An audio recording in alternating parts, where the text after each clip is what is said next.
Will Yvonne Pervin-Keller, the newly elected president of the Student Government Association, Undergraduate Student Council for 2015-16, please come forward and accept custody of the mace.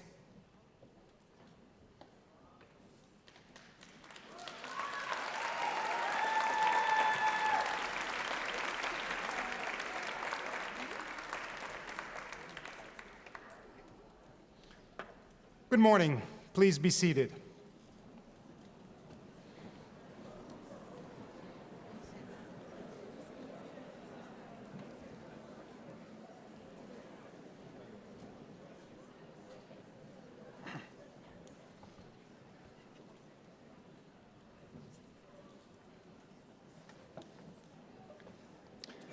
My name is Marc Montéal.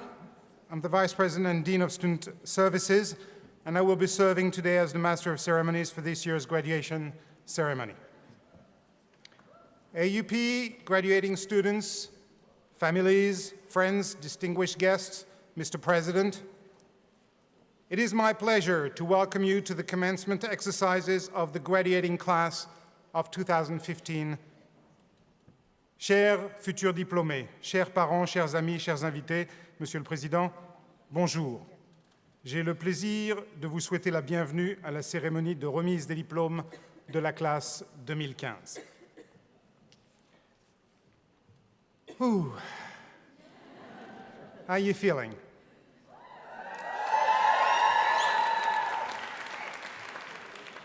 What a commotion this morning, huh? Feels like a family trip, the first family trip. You know, who's got the passports? I mean, do you see my shoes? Where's the black tie? Anyway, relax, okay? Everything is going to be just fine. And by the way, I'm going to tell you, you look terrific. There's no light, so I'm not taking a risk. But I'm sure you do look great.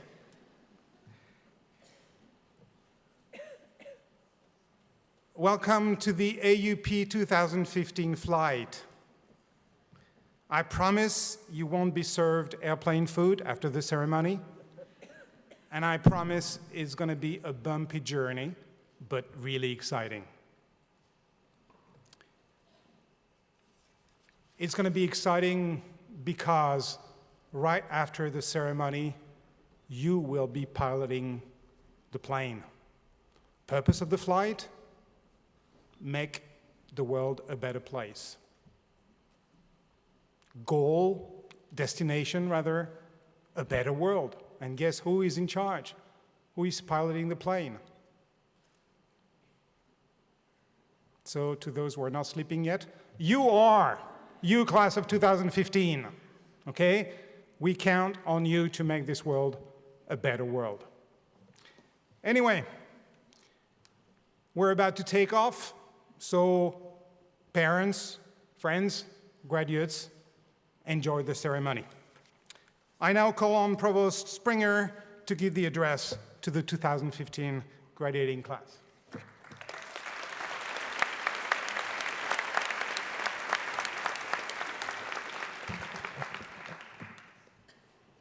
I want to echo Vice President Montéal's welcome. It is indeed my great pleasure to welcome everyone here this morning to these commencement exercises of the American University of Paris for the graduating class of 2015. I know that many family members and friends have traveled long distances to get here today. We are delighted that you have arrived safely and that you can be present for this momentous occasion. Graduates, this is it, the day you've been waiting for. It's not only the end of a long school year, it's also the final chapter of your life at AUP and the opening of a new chapter wherever that may take you.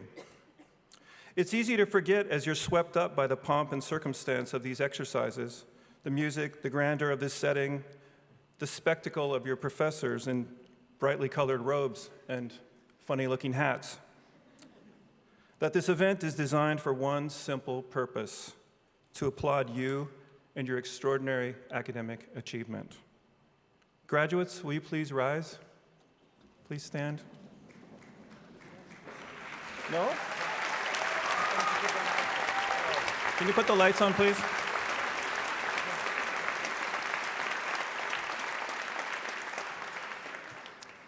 Graduates, while you're standing and while we're celebrating your accomplishments and acknowledging the hard work and incredible sacrifices that got you to this point, it's important to recall and honor the sacrifices of your family members and friends who behind the scenes accompanied you along the way and who provided the necessary moral and yes, probably financial support to make this day happen for you. Would the families and friends of the class of 2015 please rise so that we may welcome and honor you as well?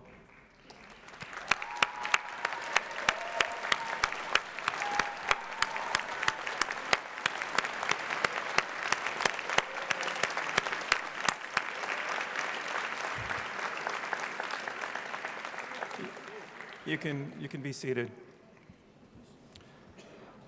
Let us also, not the graduates.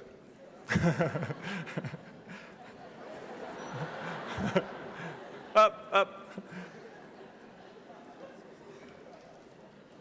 Let us also honor the brilliant and devoted faculty of AUP who sit before you on this stage. It was their responsibility to educate you and to initiate you into their areas of expertise. But far beyond that, it was their calling to mentor you, to cultivate your unique talents, and to inspire you to stretch yourselves beyond your limits. Graduates, would you please join me in honoring your faculty?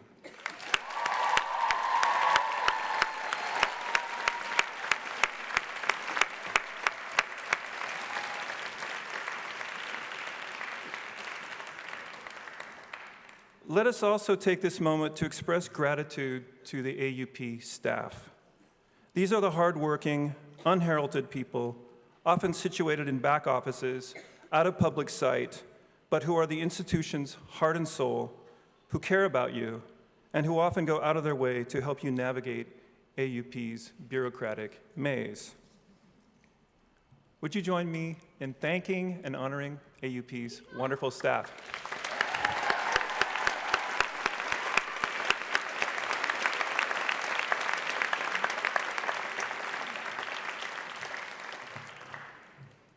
While we're at it, perhaps one of the most important groups of people that I think you should formally salute today, a group that had an enormous impact on you and whose memories will be entangled with yours for a lifetime. I'm talking about the friends and classmates who surround you in this room. Day in and day out for the past 3 years, you've lived together, taken classes together, studied together, spent all-nighters together, completed projects together, explored the city together, traveled together, and yes, probably partied a little together. You don't know this yet, but we know from research and alumni surveys that in addition to what you learned from your professors, you will with time understand how much you have also learned from your classmates and how much you have been transformed by the friendships you have forged here. Graduates, please honor each other with me.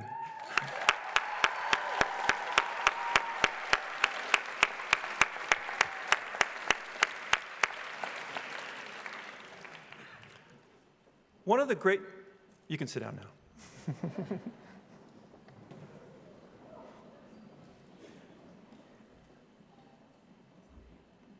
One of the great benefits of a liberal arts education at AUP is, of course, the small classroom experience animated by brilliant teaching. Yet it is also the learning that occurs between students, discussing books and ideas around a table. This peer-to-peer, or what I call lateral learning, is an important feature of an AUP education, especially because it is greatly amplified by our incredible national, cultural, and linguistic diversity, with students hailing from 107 nationalities, speaking 82 languages, and faculty of 28 nationalities speaking 33 languages. To give parents and guests, and actually me, this is my first time doing this, I want to run a little experiment. Graduates, could I ask you just to rise one more time?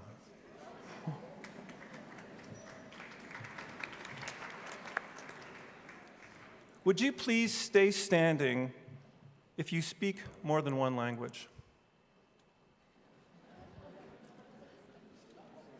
Would you please stay standing if you speak more than 2 languages? Would you please stay standing if you speak more than 3 languages? Wow. Who's going to be the last man standing? 4 languages? Please stay standing if you speak more than 4 languages. Is there anybody left out there?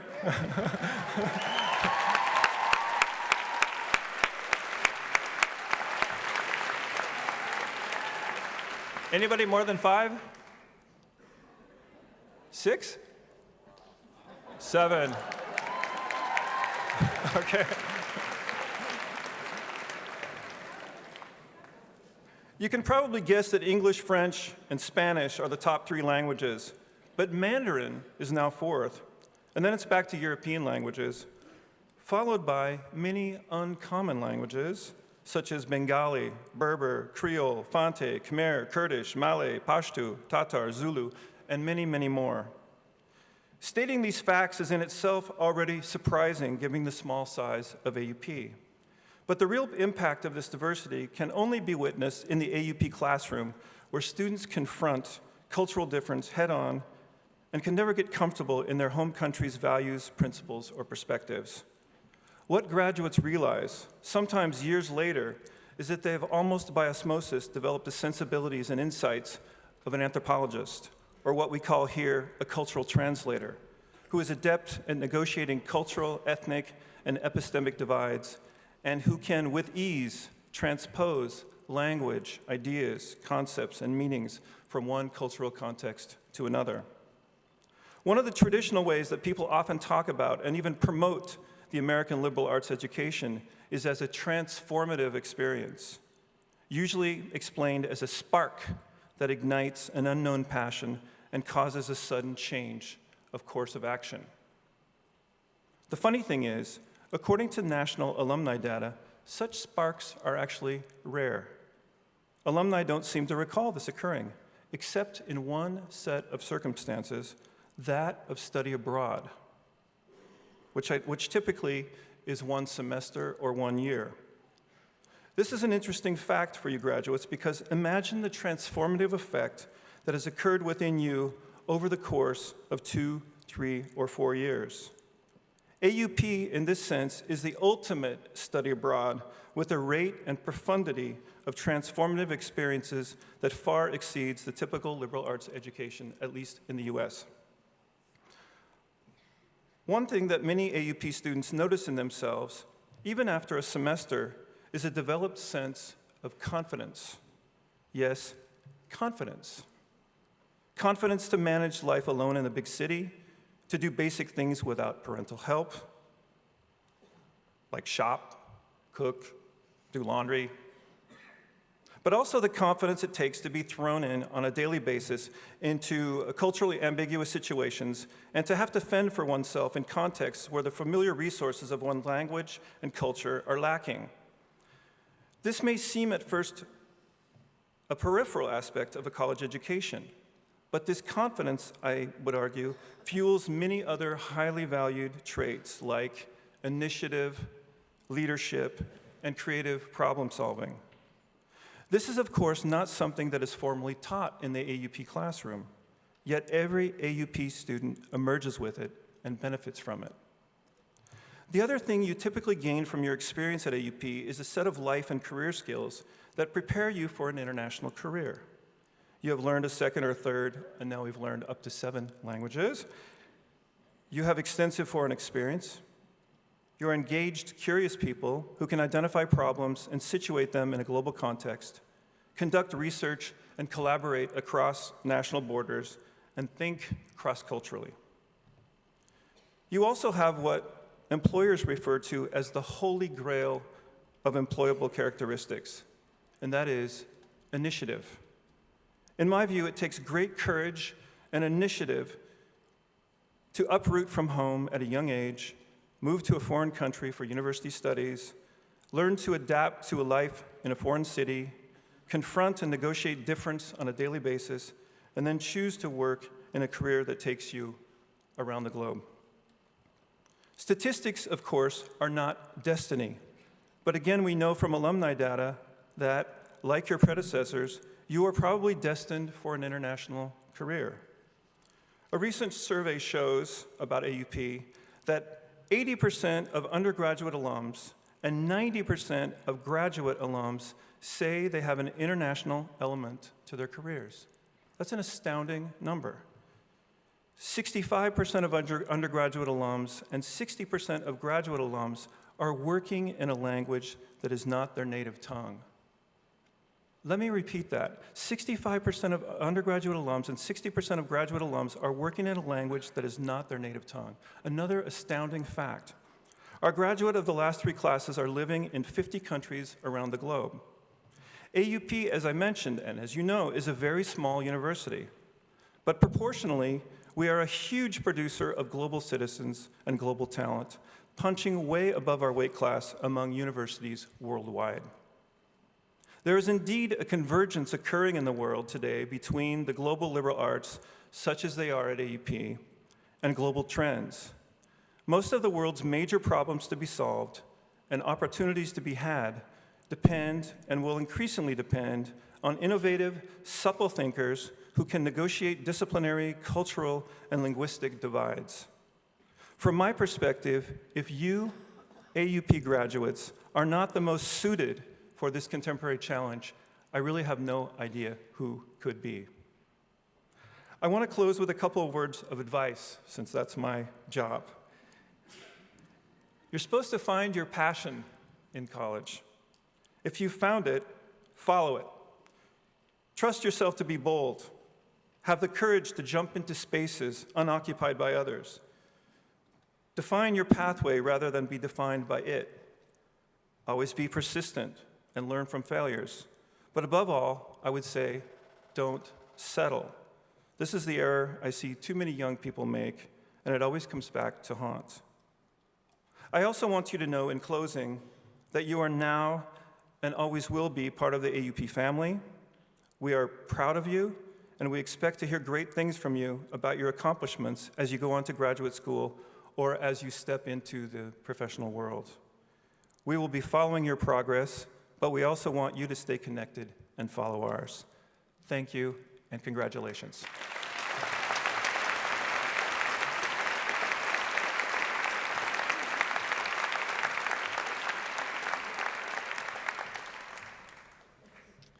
Thank you, Scott. The American University of Paris has a tradition of honoring those students, faculty members, staff members, and distinguished individuals whose performances have been exceptional and whose contributions to the university deserve special recognition. Every year at graduation, we begin with an award ceremony to honor special achievements in the areas of scholarship, teaching, research, and service to the institution. I now call on Ray Henze, AUP's Chair of the Board of Trustees.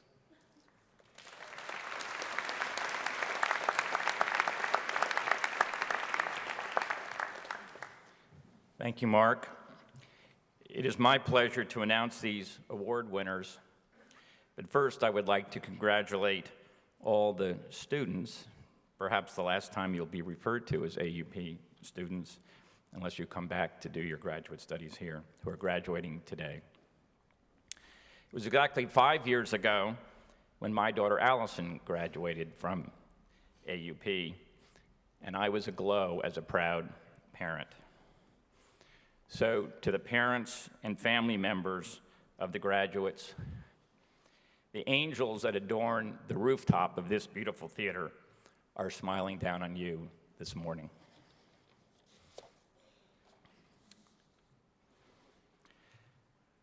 The Board of Trustees Valedictorian Prize for Outstanding Scholastic Achievement. The Board of Trustees of the American University of Paris recognizes annually the graduating senior who exemplifies truly outstanding achievement and who, by inspiring admiration for academic excellence, has made a significant contribution to the life of the university. The Board of Trustees Valedictorian Award for Outstanding Scholastic Achievement for undergraduate students goes to Catherine Countryman.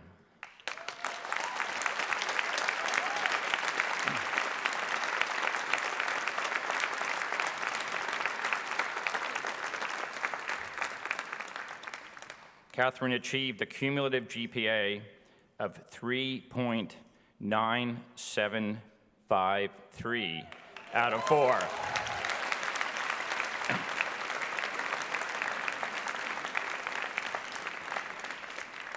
The highest in the class. Congratulations. Catherine, would you come up?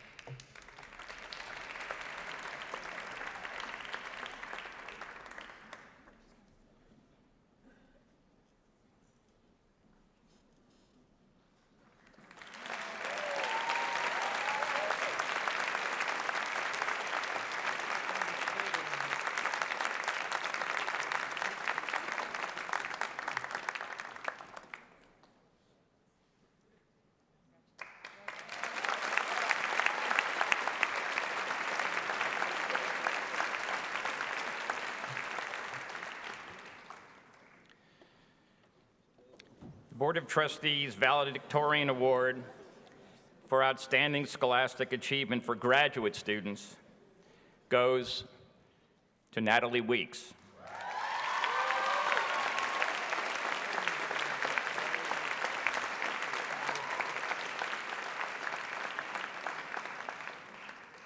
Natalie achieved a cumulative GPA of 4.0 out of 4.0, the highest in the class.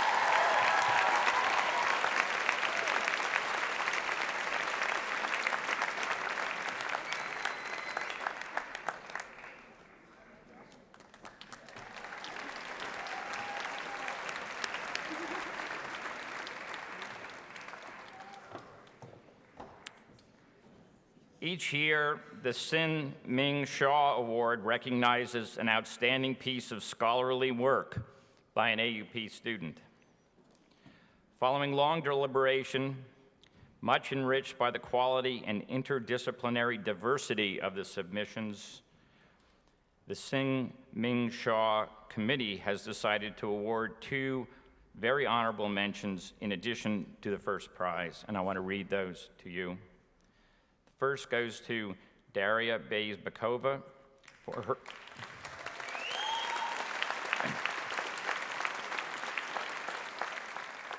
her paper, The Convergence of Foreign Direct Investment Trends in Eastern Europe and Central Asia, which makes an important contribution to this new field of economics. Also, very honorable mention goes to Sven van Morick's paper.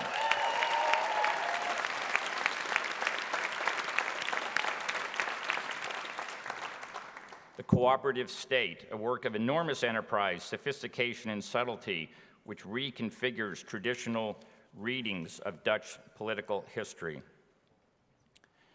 And the winner of the Sin Ming Shaw Prize is Jerusalem Parsons.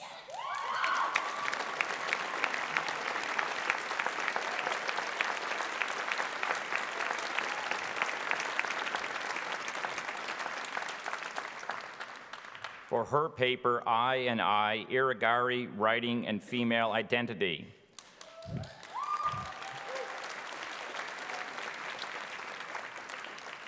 This was a project, interestingly, in 2 parts. The first is a theoretical analysis of the formation and assumption of sexual identities.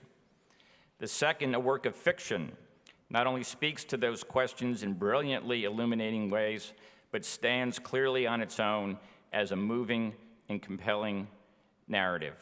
Would Jerusalem please come up to accept her award?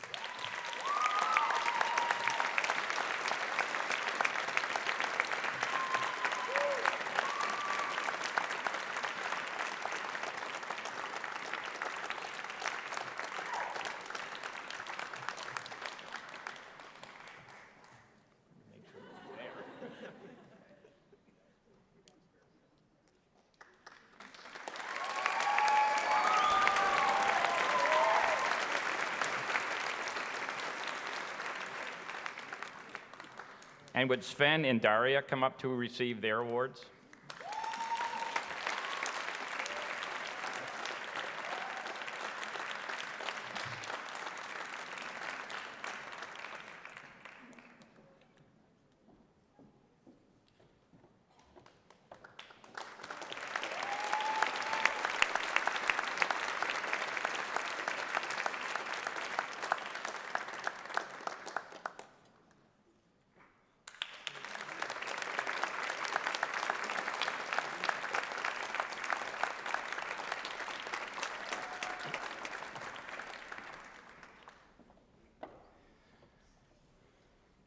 The next are the Board of Trustees Faculty Awards. These are also very special to us on the board. The Board of Trustees of the American University of Paris honors each year a professor whose performance in the classroom is exemplary. AUP professors evince the highest possible commitment to the art of teaching and to its central role in liberal arts education, as you heard from our provost a few minutes ago. The Board of Trustees Award for Excellence in Teaching for 2014-15 year goes to Albert Wu.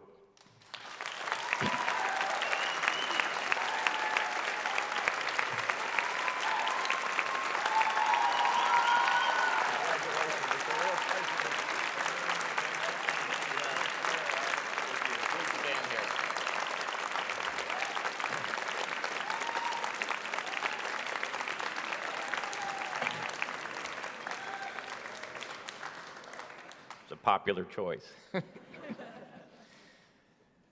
In a field packed with contenders, because AUP has a deep bench of excellent teachers, Albert distinguished himself. 5 of his nomination letters came from stellar students, and in just 2 years, he has built a reputation for creating a transformative experience in the discipline of history, both inside the classroom and outside the classroom. So congratulations, Professor.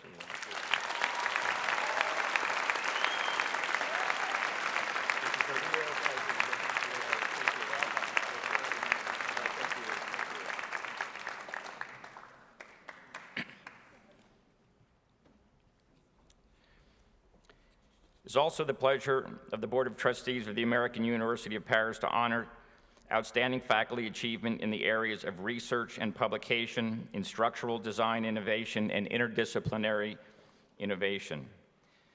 So I will call the 3 award winners at the same time after describing briefly their work. The award for outstanding research and publications goes to Dan Gunn.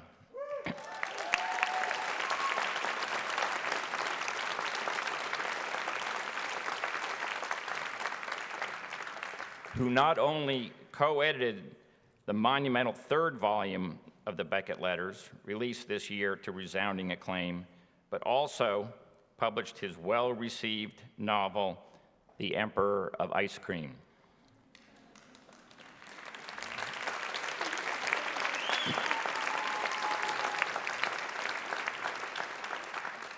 Which is for sale in the bookstore. It's in the window. The award for innovation in instructional design goes to Daniel Medden.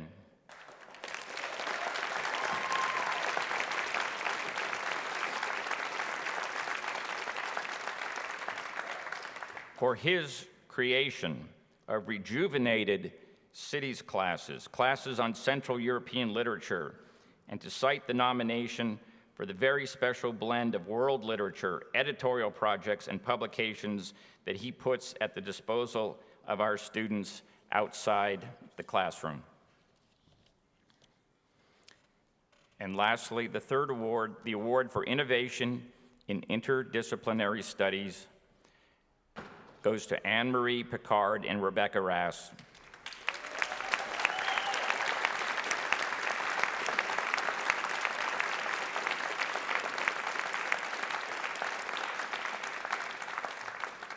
For their creation of the minor in linguistics that not only interfaces with psychology, language studies, literature, and global communications, but also organically integrates classes at the Sorbonne into the AUP curriculum. Would all the award winners please step forward?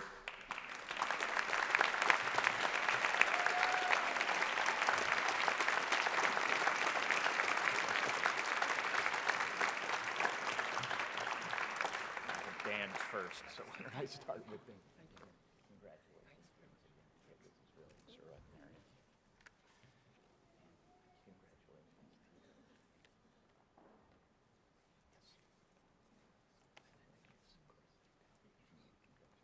To you, Rebecca.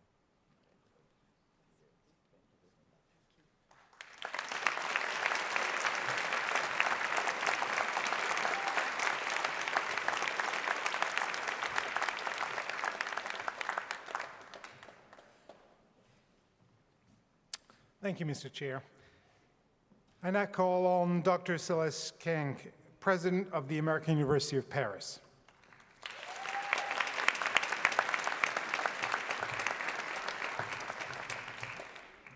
It is my honor now to bestow the Staff Award for Distinguished Service 2015, and it goes to Pierre-Yves Wasner. May I ask him to come to the stage?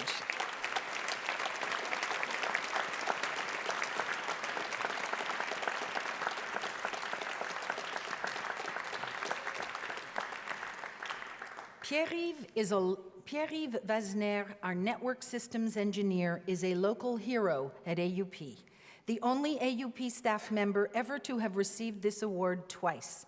He was nominated this time by his colleagues for the website he built from scratch to orient online with beauty and efficiency each new incoming student we admit. We commend him as well for his communication skills, his ability to translate between the coded IT universe and that of all of our non-IT speaking cultures across campus. Over the past 8 years, AUP has updated every single technology system on campus. At each step of the way, Pierre-Yves, in his unflappable, miracle-making way, led the charge. As one colleague wrote in the nomination letter, he makes our dreams come true. Bravo.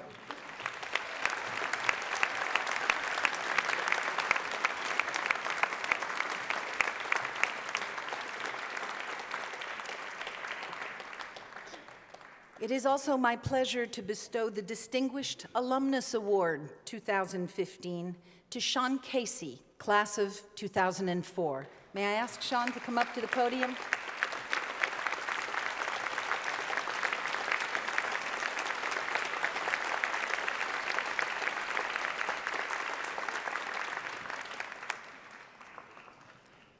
Sean Casey, you are a shining exemplar of the AUP Global Explorer. When you came to the university in 2000, you had hardly traveled beyond King of Prussia, Pennsylvania, but you already knew you wanted to live a bigger life. Today, you've lived in 9 countries, worked in more than 20 others, and visited 90. A seasoned humanitarian, an expert in disaster relief, you have focused your work on human rights and health, particularly post-conflict mental health, child protection, and LGBT rights. You have responded to emergencies in the Ukraine, the Philippines, Mali, South Sudan, and Haiti after the earthquake, where you worked alongside 5 other AUP alums, Facebooking back to campus. But the Ebola outbreak in West Africa last year called you to leadership more powerfully than anything else before it. The first person to be deployed to the region by International Medical Corps, you spent most of the past year overseeing and training a team of 1,300 doctors, nurses, infection control specialists, psychologists, program managers, and support staff of all kinds, serving over 1,500 patients in 5 specialized Ebola treatment units, and treating also the communities that suffered their losses and reintegrated them after treatment. Not a single health worker caught the disease on your watch. On May 9th, Liberia was declared Ebola-free, though the fight continues in Guinea and Sierra Leone, where the epidemic continues to spread. On vacation, at last, in Nepal a few weeks ago, taking a short break from the Ebola response to track tigers, You survived the earthquake while in the ancient capital city of Bhaktapur, where you were hit by falling bricks, but not injured. You then immediately deployed teams by helicopter to the most remote and badly damaged regions of the country, where you'll be returning tomorrow to continue the humanitarian relief, again alongside AUP alums. Wherever the world is hurting, you, Sean Casey, are there. An inspiration to all of us. We recognize you with pride and honor as AUP's Distinguished Alumnus of the Year.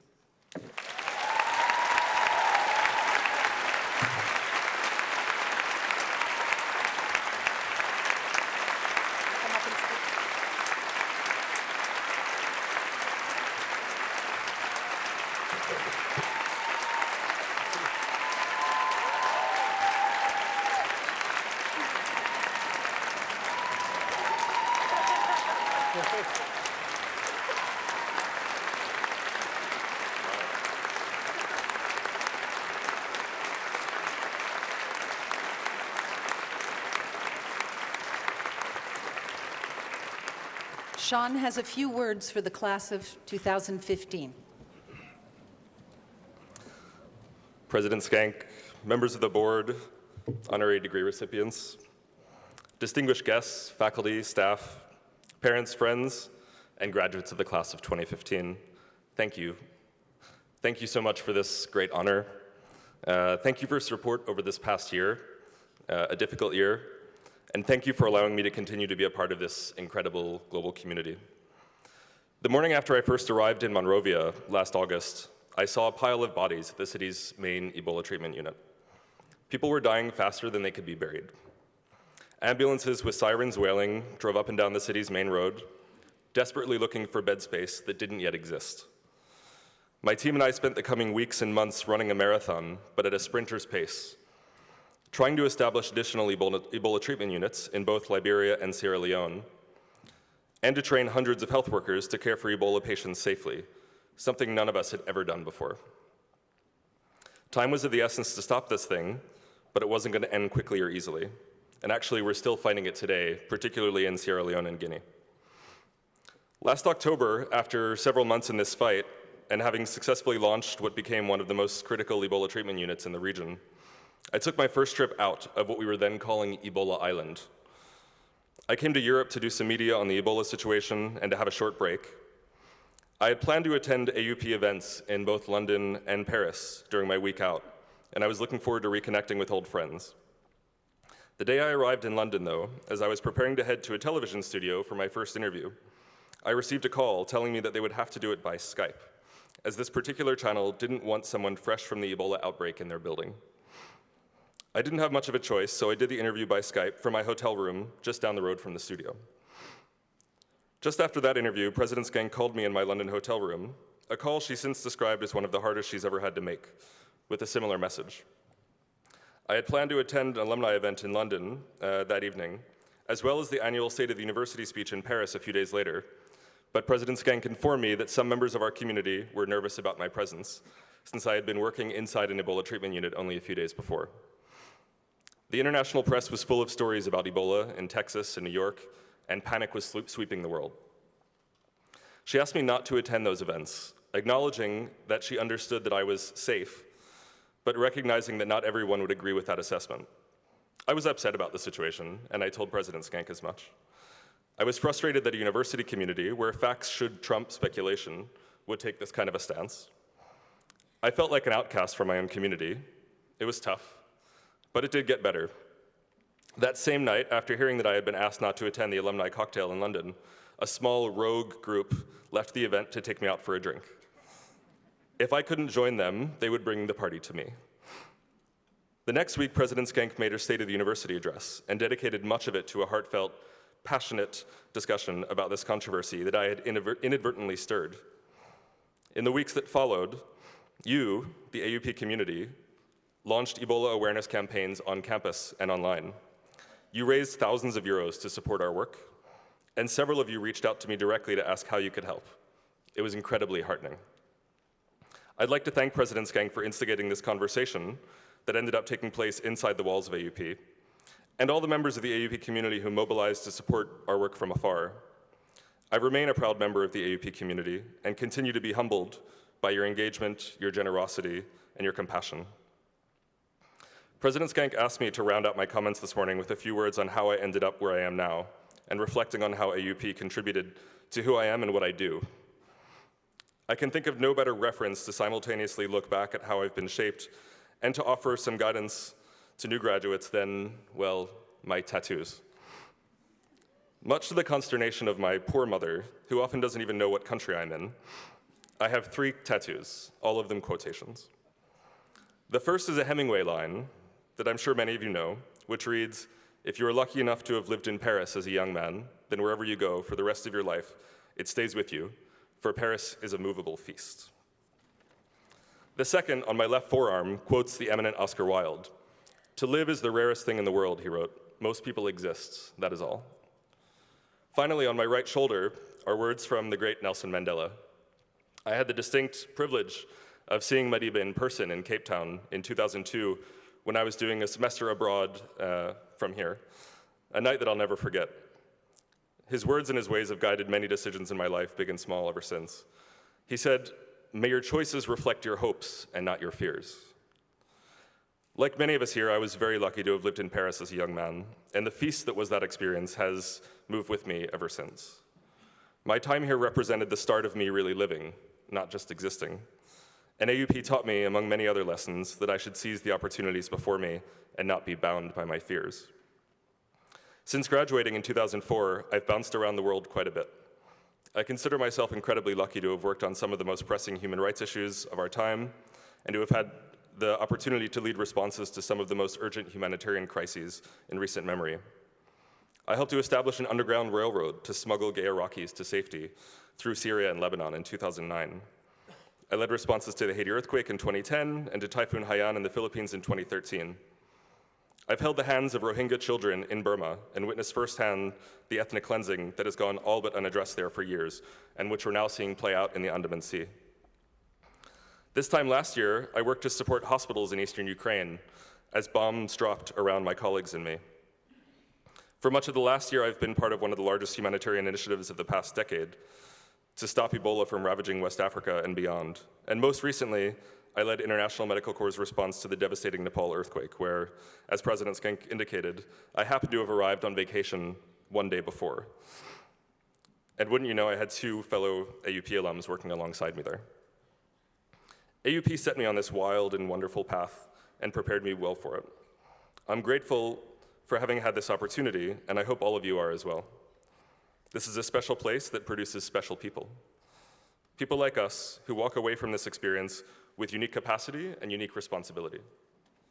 Graduates, my friends, I hope you find your path, circuitous as it may be, just like I have.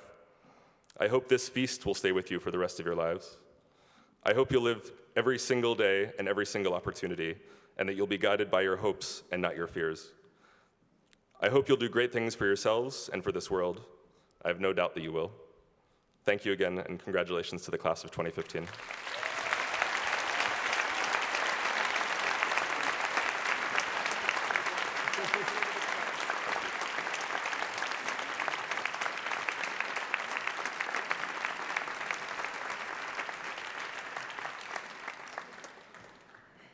And now, it is my pleasure to give the Presidential Medal of Distinguished Service to David Mcgovern, a member of the AUP Board. May I ask you to join me at the podium?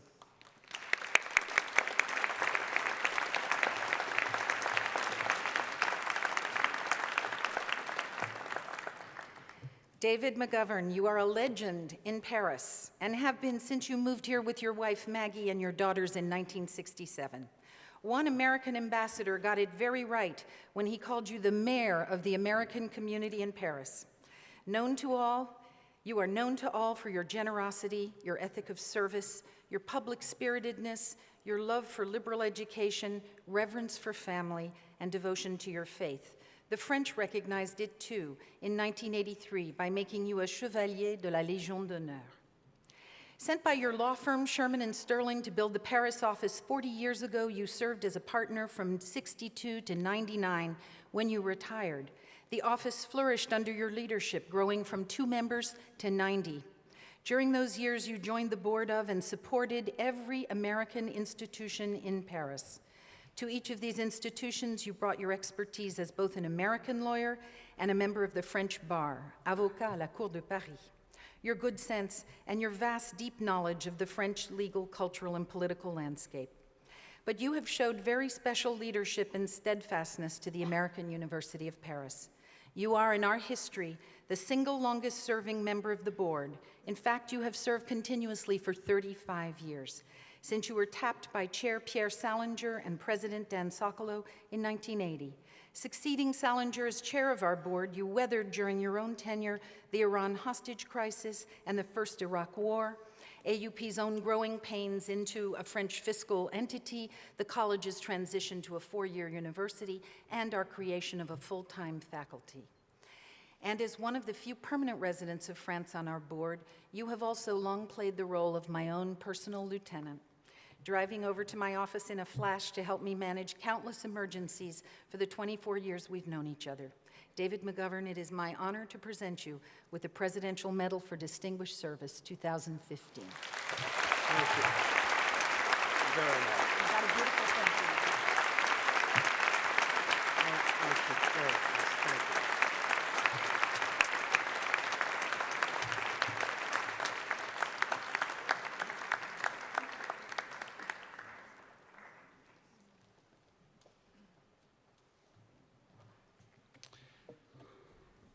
I will now call on Natalie Jenkins and Felicity Foster, this year's presidents of the undergraduate and the graduate student councils, to present the Sga Awards.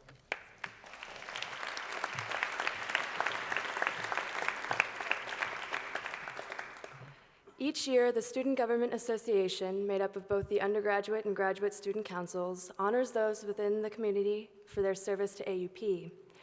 As is probably evident by the size of our graduating class, we're a small school, meaning those that are involved here, be it through student media, clubs, or sports, are incredibly integral in creating a thriving student life both in and outside the classroom.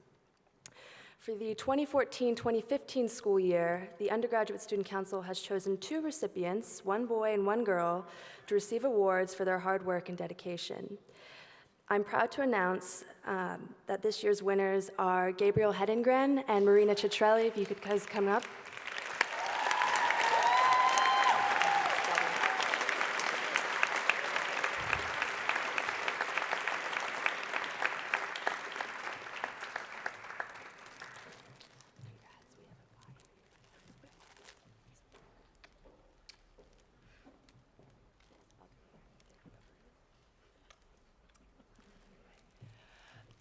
Gabriel and Marina have put their heart and soul into AUP this year. Marina with AUP Cares and Gabriel with ASM, which is now Peacock Media.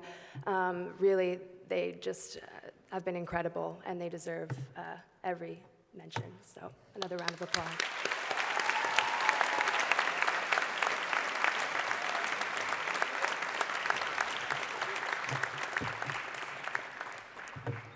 And for the Graduate Student Council, the first 2 people that I'd like to mention have been helping us all morning, and so I'll just read what I wrote and get this over with. So, John and Sinead's unwavering support over the last year.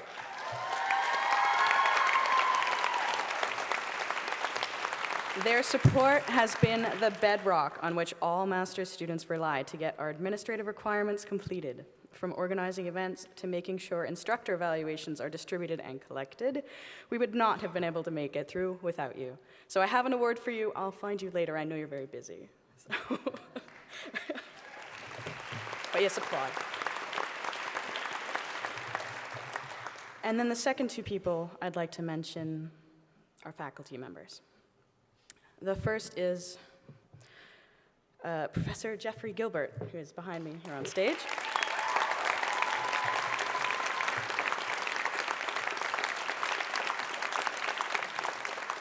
Professor Gilbert's stewardship of the MA in Cultural Translation has brought another dimension to what we expect translation to be. Far from making translation a simple linguistic exercise, as a lot of us expect, Professor Gilbert has engaged his students, and many students who are not in his degree program, to reconsider their assumptions in everyday life and think more broadly about how we argue for our own viewpoints. So, if everyone can help me thank Professor Gilbert.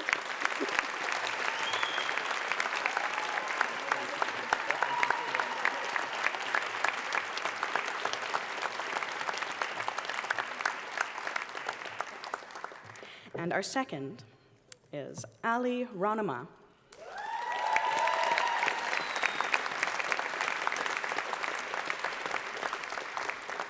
And Professor Ranama ran the Middle Eastern and Islamic Studies, and he brought new perspectives into the classroom and exposed his students to different points of view so they could learn to take an objective look at the culture of the region, which is a center of so much of today's politics. Professor Ranama encouraged his students to study and learn this history to better understand how the present came to be.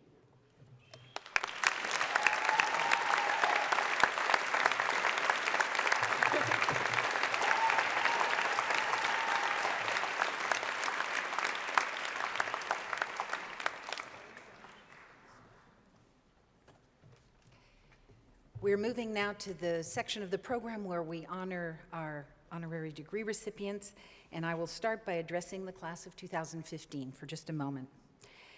Men and women of the class of 2015, you come of age at a remarkable historical moment. The potential of your generation to reshape the contours of the world we live in politically, economically, environmentally knows no bounds. National borders have fallen in Europe and are losing their edges elsewhere. Cultural, ethnic, religious, and ideological identities crisscross political boundaries and connect people via satellite and cell phones and the internet into imagined communities of increasing power and influence. As every AUP graduate knows, in a globalized world, our belongings are multiple, our allegiances mixed, and our identities more fluid than fixed. Indeed, none of us any longer will be the citizen of just one country, even if one or more of our citizenships are of the adopted sort. Into this world, you graduate, perhaps better suited than students anywhere on earth to shoulder the world's problems and find solutions to them. We call you at AUP our explorers, students who come to us in Paris from the four corners of the globe to begin their undergraduate or graduate studies with more maturity than your average college-going student. A hunger to see the world and learn its languages and cultures, a desire to become part of a global family, and the belief that you will find your place in it. By choosing to study in a place other than home during the years of your studies, you have learned several essential things. That your own country is not the center of the world, that it is possible to be at home in more places than one on this earth, and also that there is something ineffably, profoundly transformative about having spent even a year or two in the French capital. Your own cosmopolitanism, like that of many before you who came to Paris to find out who they were, may have been born here. One of the things I love to say about the students of our university is that you are so much of the world that you are for it. Hailing this year from a record 107 nationalities, having brought into this university over the past decade 127 different languages and dialects, you have helped create on our campus a kind of third culture, a community of not inconsiderable freedom, where each of you simultaneously leaves your cultural baggage at the door and brings it comfortably inside to share with others. Those of you graduating today know just how much your years in the crucible of AUP's global, cross-cultural, and comparative curriculum, under the guidance of this stellar faculty, itself multicultural, has changed how you look at and live in the world. As you leave us today to take your places as responsible actors in communities, classrooms, and boardrooms, civil societies, and countries around the globe, it is the pride of this faculty and administration that so many of you feel the call of the world, choose to work alongside others for the betterment of the planet, and slip like fish across cultural borders. As you go forth as our emissaries, keep foremost in mind that the mission of our university is to foster in our graduates a sense of belonging to the world and responsibility for a world of global interdependence. To my mind, universities are not judged by the rankings, or the number of books in the library, or by the SAT scores of their freshmen, or by the salaries of their alumni, but by the impact of their graduates on a world that has need of them. The power of your generation to transform the fabric of our lives is enormous, and with that comes great responsibility. It will be my honor in a few moments to present to you our 3 honorary degree recipients from the fields of the arts and education: Benjamin Millepied, Dr. Lisa Anderson, and Dr. Margie Ensign. Each has traveled well beyond his or her own culture to embrace and in turn be shaped by other cultures. Each is a cultural translator in a manner that is trademark for graduates of this university. All are believers that young people such as yourselves hold the keys to a whole new humanity beginning here. As you listen to the laudations in a few moments, I invite you to project yourselves forward into your own brilliant futures and to imagine, as our honorary laureates have, what a difference it makes to live a globally engaged life. 2 of our honorary degree recipients, Lisa Anderson and Margie Ensign, are personal friends as well as deeply admired colleagues, presidents in the American Association of Colleges and Universities, to which AUP belongs. We're a consortium of 26 universities, 19 languages, 15 countries. These 2 presidents, note that I did not say women presidents, because it is way too late in history to qualify a president by her gender. They are feisty, entrepreneurial, compassionate, pragmatic, yet idealistic, generous, self-reflective people. They have each embodied leadership at the helms of their universities, facing down the exigencies of history in a host of ingenious and creative and generative ways when crisis or revolution or devastated populations stood just outside the university gates. I wanted to tell you their stories today and for you to hear them tell their stories, because I believe these stories, along with ours, are hymns to the power of education, our kind of education. And now let me proceed to the laudations. May I invite you, Benjamin Millepied, to come up to the podium to receive your honorary doctorate. Maybe you want to stand here. Yeah. Benjamin Millepied, what makes your choreography so compelling is that it is both technically brilliant and emotionally resonant, that it is at once of one country and of all countries, that it crosses all sorts of generic borders, while you, like the chameleon that you are, figure within it as a dancer, a choreographer, an actor, a director, a videographer, a metteur en scène, an entrepreneur, a fundraiser, and indeed now artistic director. Like our students at the American University of Paris, you are bilingual and bicultural, and you've been a global explorer from the earliest age, having been born in Bordeaux, but raised in Dakar at the knee of a mother who taught modern and African dance. By the age of 13, you were back in France at the Conservatoire National de Lyon. A few years later, you were studying at the School of American Ballet in New York. By your mid-20s, you were a principal dancer with the New York City Ballet and a protege of Jerome Robbins. That early crossing of borders has given you unparalleled freedom to work both within and outside the conventions of dance. In your own words, it made you fluent in both the time-honored French cultural traditions and American innovation. No surprise, then, that you would be named in 2014 Director of Dance of the Paris Opera Ballet. The only surprise will be what you unfold for us next season in your first official season.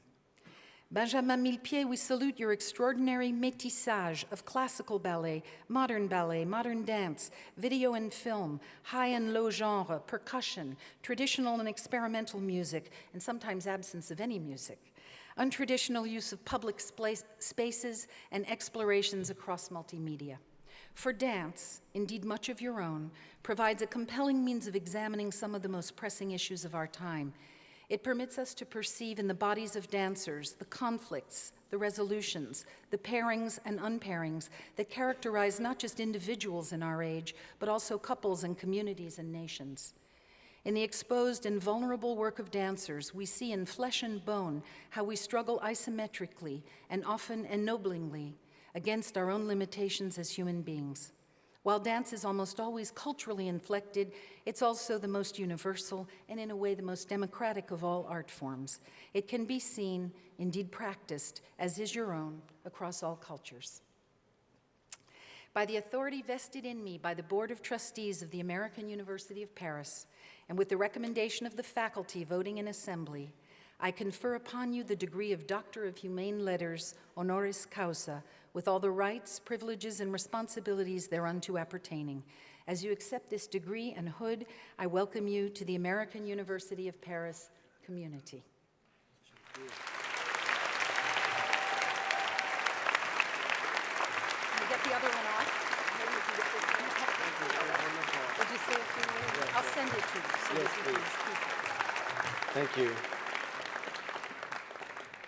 Thank you very much. It is a great honor to receive this honorary degree, especially from the prestigious American University in Paris. Like many of you, I am also a global traveler. I was born here, raised in Senegal until age 5, educated in France until I moved to New York at age 16 to pursue my dream of becoming a star dancer with the New York City Ballet. Now 37, I was recently invited back to run the Paris Opera Ballet. When I started ballet at age 11, my asset was my background in Africa. There, as a child, I learned that dancing was a pure expression of life, as natural as walking. There, dance is not something you're forced into. It is alive all around you. In my dancing, I never lost the feeling of freedom and movement I had to naturally embrace living in Senegal. My approach to ballet was forever changed and different from my peers.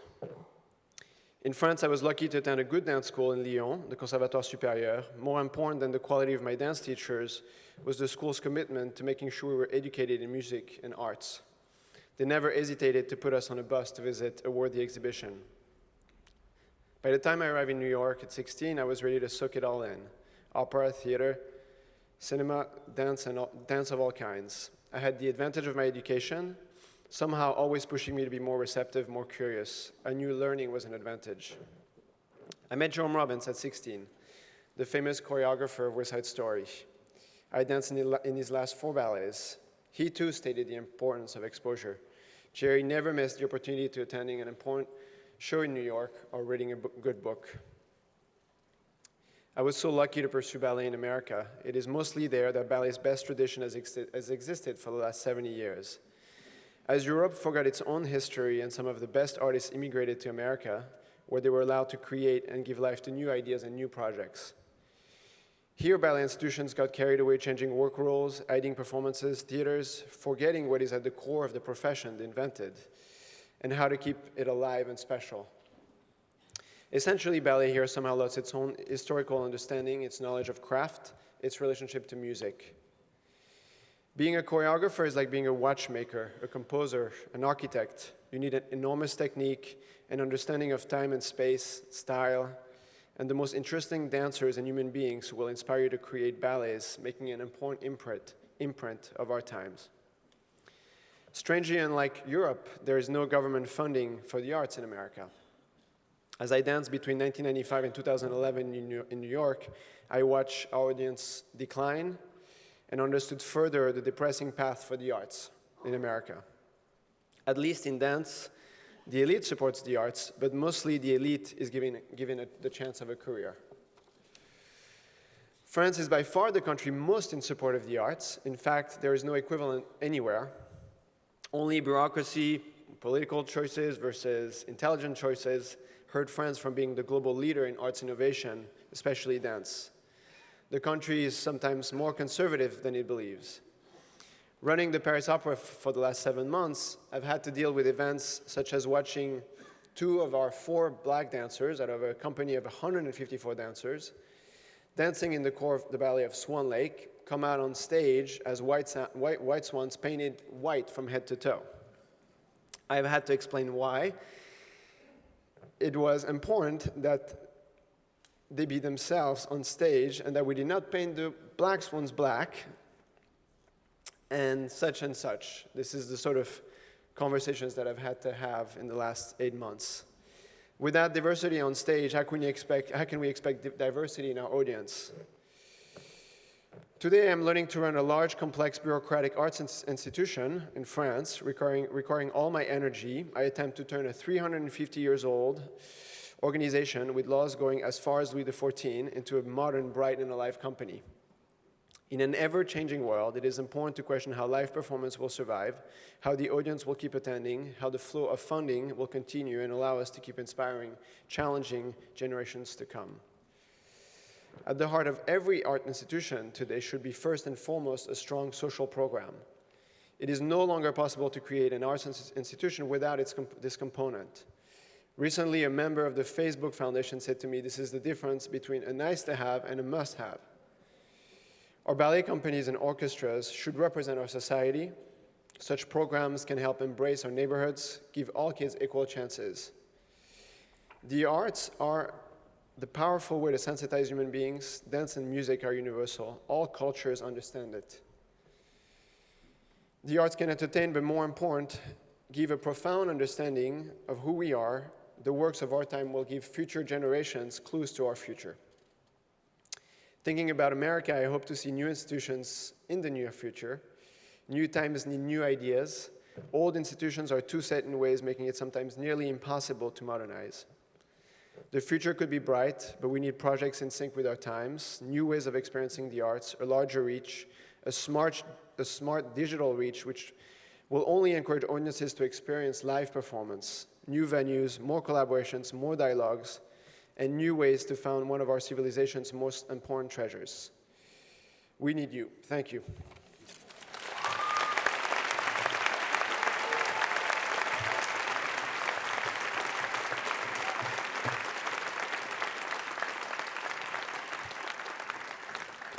May I ask Dr. Lisa Anderson to come to the podium?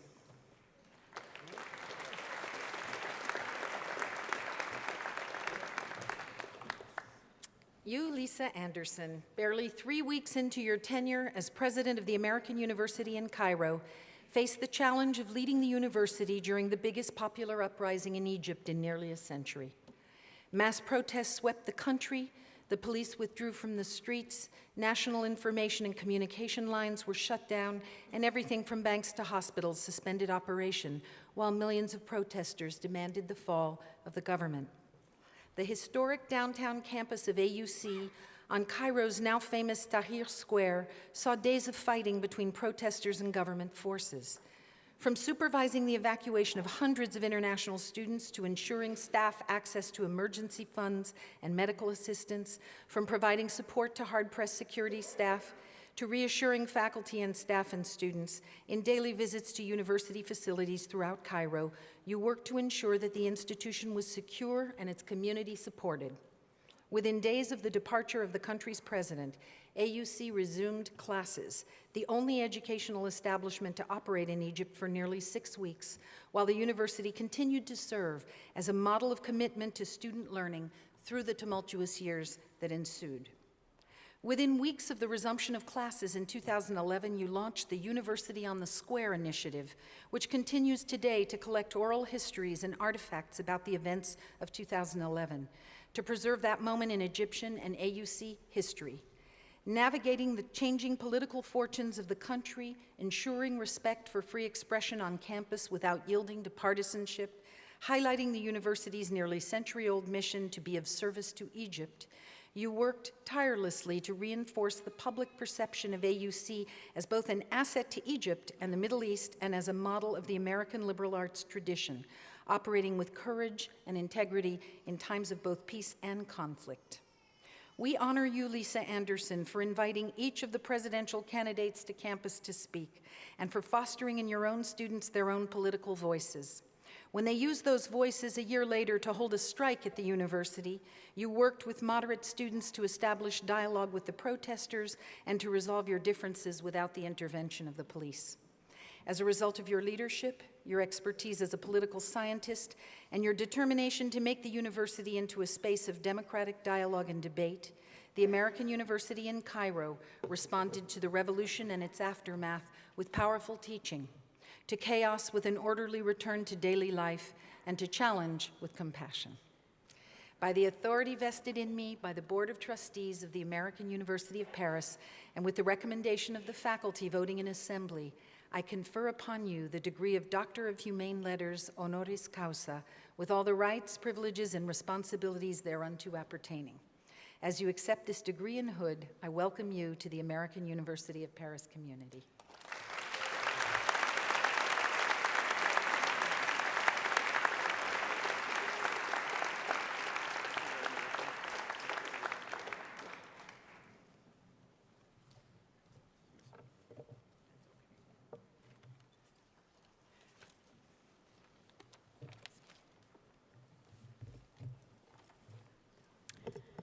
President Schenk, trustees, faculty, guests, graduates, ladies and gentlemen, thank you for the privilege of joining the ranks of your honorary alumni.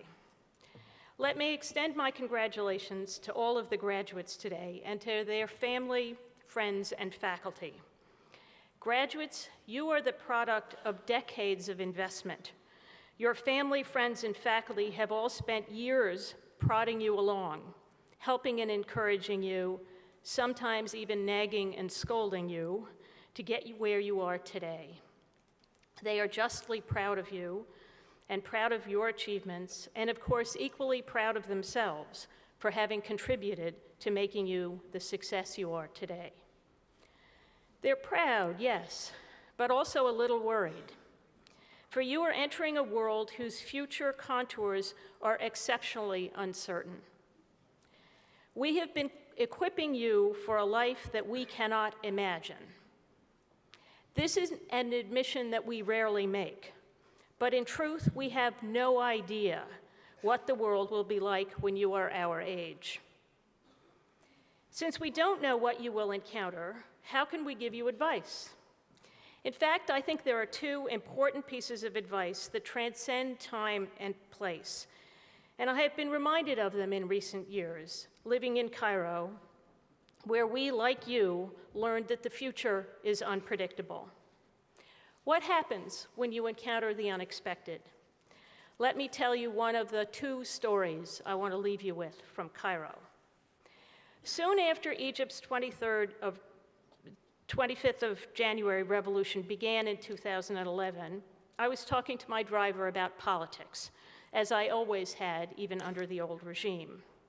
We were discussing the merits of a newly appointed prime minister when, as we arrived where we were going, I asked the security guard sitting with us what his opinion of the political appointment was.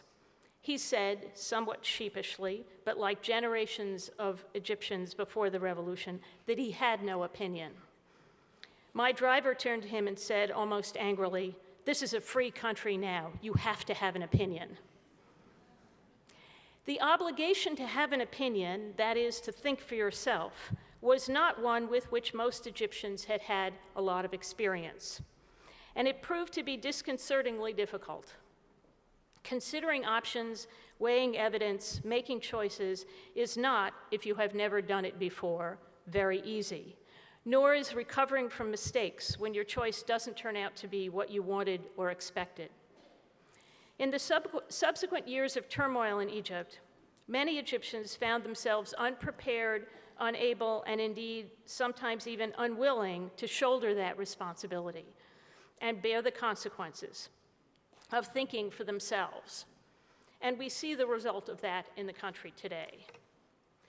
But what happened in Egypt in the heady days of the 25th of January revolution is happening everywhere.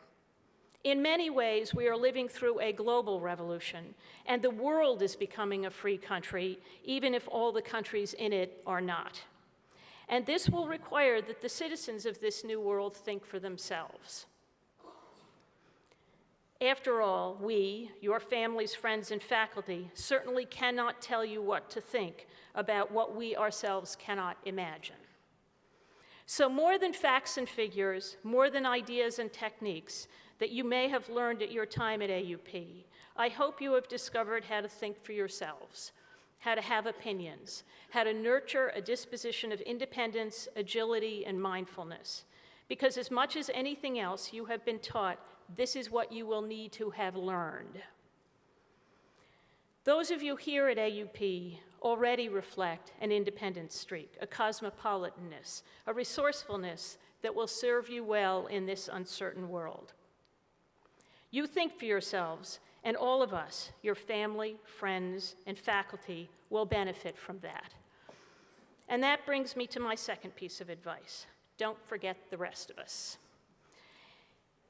If you continue to use your capacity to think for yourself, you will more than redeem the investment that all of us, all of your faculty and your family and your friends have made in you. Your education is, as your grandparents undoubtedly told you, the one thing that they, whoever they are, can't take away from you. The world may be uncertain, and it may be more challenging over the course of your lifetime than any of us know now. But helping you refine the capacity to think for yourselves at an institution like AUP is the best possible investment that anyone could have made in your future. And all of those who made that investment will need you. By way of illustration, my final story, also true, also from Cairo. A graduate student at the American University in Cairo who works in my office told me of an encounter she had at a demonstration in Cairo at the height of the political turbulence in 2013. She and several of her friends, all revolutionaries, were at a protest against the then government as it began to get violent. Protesters started to throw rocks and Molotov cocktails at the police, and the police responded with tear gas and bullets. A thin, poorly dressed teenager ran up to our graduate student, she was obviously an affluent Cairene, and shouted urgently, get out, don't get shot, use your education to save us all." She was stunned, as I still am, and it is the message that I bring to you from Cairo. Please, please use your education to save us all. Thank you.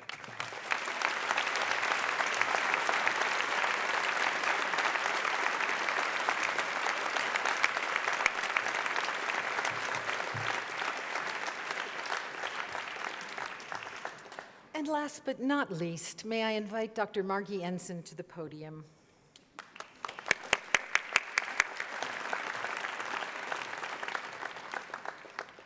Dr. Margie Ensign, a specialist in development studies, you have made of the 10-year-old American University of Nigeria a development university. Built into the curriculum of AUN is an ethic of service to community and country that galvanizes each student and makes of him or her a leader.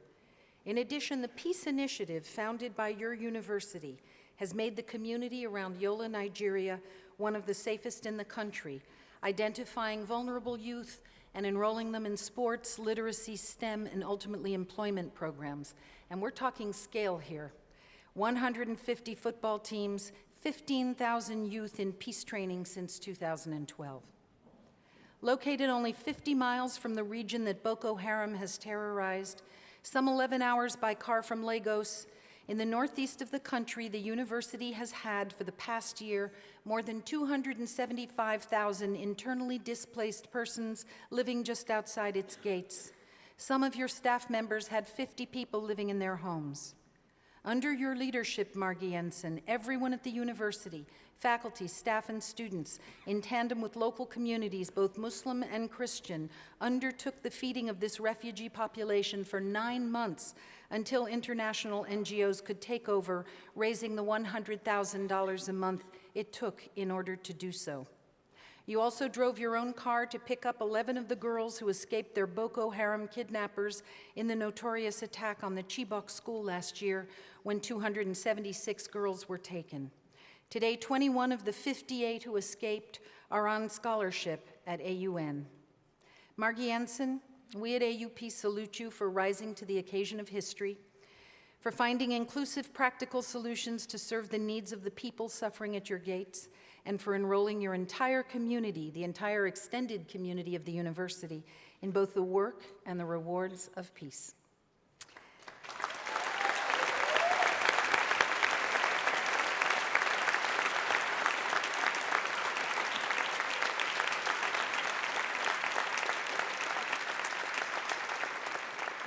By the authority vested in me by the Board of Trustees of the American University of Paris and with the recommendation of the faculty voting in assembly, I confer upon you the degree of Doctor of Humane Letters, honoris causa, with all the rights, privileges, and responsibilities thereunto appertaining.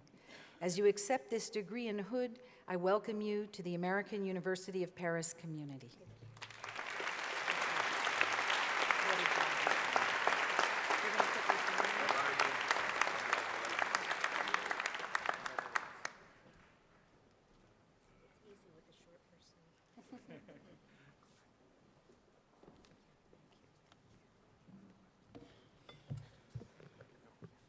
President Schenck, members of the Board of Trustees, faculty, friends, parents, class of 2015. I'm deeply moved by the honor you have bestowed upon me today, and I'm very proud to accept it on behalf of all of the wonderful people at the American University of Nigeria, including our founder, His Excellency Atiku Abubakar, with whom I share this honor.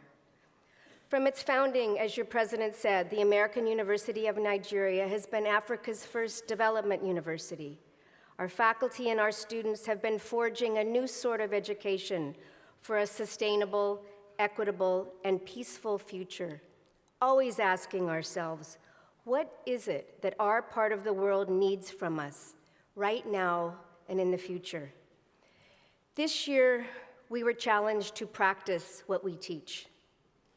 As the Boko Haram crisis grew in our region, hundreds of thousands of hungry and homeless refugees, largely women and children because many of the men had been slaughtered, began to pour into Yola, arriving with only the clothes on their back. Many were starving. We had to find a way to feed them. The Federal University to the north of us was damaged and closed. Students and faculty came south to Yola, seeking a place to finish their studies. We provided classrooms for many of those students and faculty. The problems mounted week after week. AUN was challenged to fulfill our mission in often desperate circumstances. The whole university rose to the occasion. Our faculty was ready. Our students were ready. Ready to teach, ready to feed, ready to help, because we all knew at that moment, the world demanded much more of us, as your world, class of 2015, demands of you. The future you face as you return to your many homes and lands is beset with problems and challenges. Many are age-old, but some are new and unprecedented. Global warming, vast inequalities, environmental crises, injustice, ignorance, and violence. But that same world every day creates solutions, sometimes marvels of technology, which if used widely, can meet many of these challenges. I am sure of it. I have seen it firsthand. In the middle of Yola, Nigeria, we have created Africa's finest e-library, suddenly delivering the world's accumulated knowledge to the people of our region. My wonderful students created apps this year in our local languages of Hausa and Fulfulde, so the 77% of our population who is illiterate can read. Like the AUN class of 2015, who graduated last week, you are now the educated elite who can develop solutions, who can shoulder responsibilities. You are now the educated elite who can build upon past human triumphs of reason and goodwill, triumphs of civilization so evident in this beautiful city. As the world faces increasing challenges from alienated, unemployed, and hopeless youth, you have to respond. You are now the educated youth who must be its leaders. How will you use your education? Will you choose to meet those challenges? In Yola, so many responsibilities were suddenly heaped upon our small university, but I watched as computer science professors and bus drivers, students, coaches, and security guards all pulled together to shoulder them. As your president said, in the last year, we also became a sanctuary to some of the Chibok students, young women kidnapped by Boko Haram. They were abducted April 14th from their secondary school and threatened with slavery by that group, like many terrorist groups, opposed to modern education. You have probably read about these students. Recently, I asked them to write about what their education means to them. I believe we can all learn from their inspiring words. This is what these brave young women said. Mary, education is a rope that can carry us to greatness. Without an education, you cannot contribute to the world or even earn money for your family. Martha, education helps me know what is happening in the world, but also lets you know what is going to happen.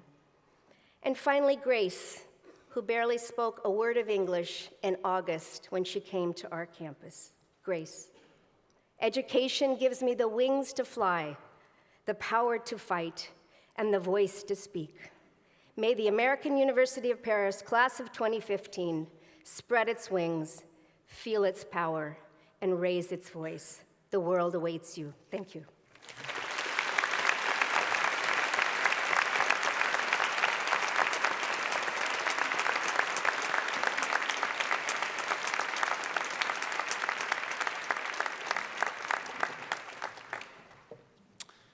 This is now the moment of awarding bachelor's and master's degrees to the class of 2015.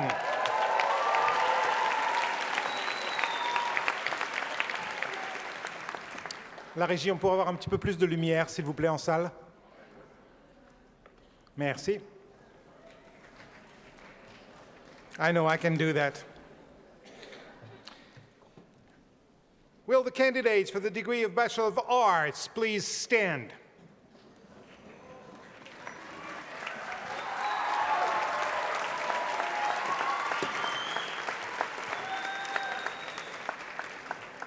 President Schenk, Provost Sprenger, Ray Henze, I present the candidates for the degree of Bachelor of Arts.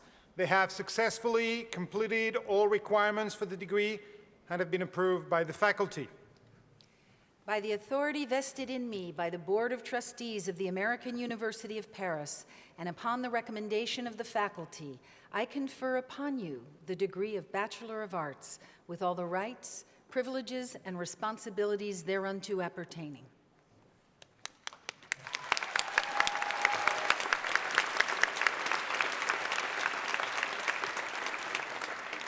Please be seated.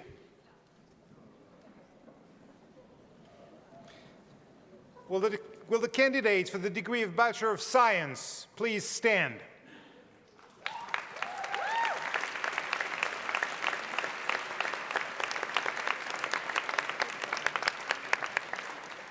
President Schenk, Provost Sprenger, Ray Henze, I present the candidates for the degree of Bachelor of Science. They have successfully completed all requirements for the degree and have been approved by the faculty.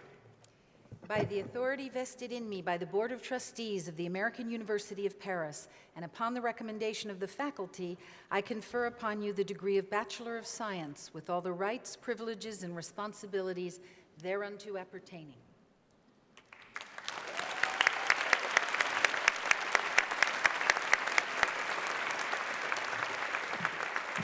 Please be seated. We now turn to the Master of Arts candidates. Will the candidates for the degree of Master of Arts please stand?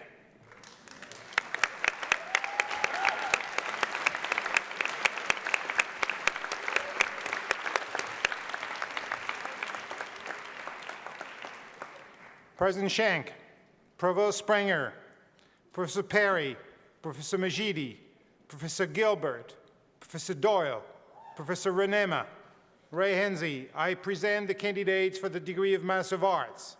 They have successfully completed all the requirements for the degree and have been approved by the faculty. By the authority vested in me by the Board of Trustees of the American University of Paris, and upon the recommendation of the faculty, I confer upon you the degree of Master of Arts with all the rights, privileges, and responsibilities thereunto appertaining.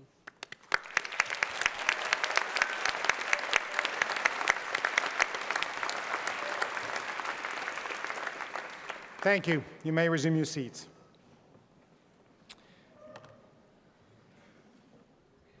Now I have the task of reading the names of what is going to seem like 3,000 graduating students in 117, well, whatever languages. So please, if I butcher your name, put it on the emotion that I'm going through right now, and maybe my inability to master your beautiful language. So I will read the names of the candidates for the degree of Bachelor of Arts, Bachelor of Science, and Master of Arts. As you proceed onto the stage to receive your diplomas, if you stand one row at a time, people seated behind will be able to see you the stage and see you when you go by. It works. Although I know it is an exciting time, ladies and gentlemen, I would beg the audience to please refrain from applauding again until all the degrees have been awarded.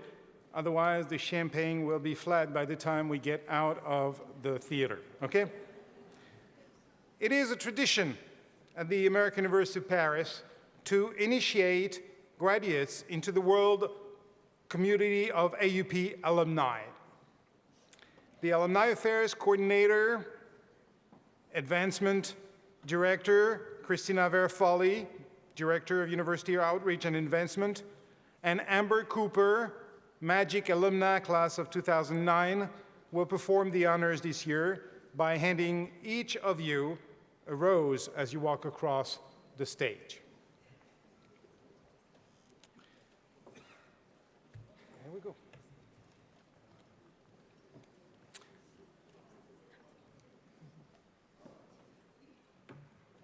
Closer.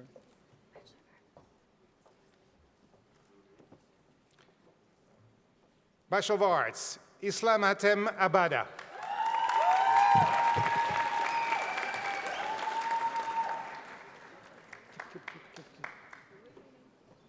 Lydia Elizabeth Abbas.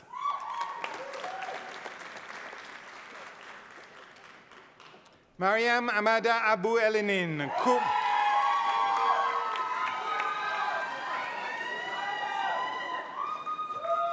Cum laude, departmental honors in international economics. Abdelhamid Raid Abu Shakra.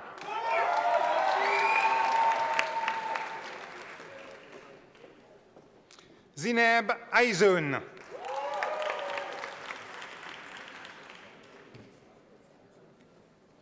Fawaz Sultan Al Khalid.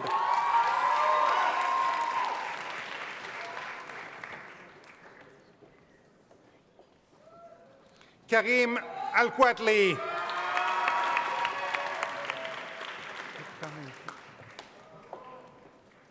Ahmad Al Shaibi.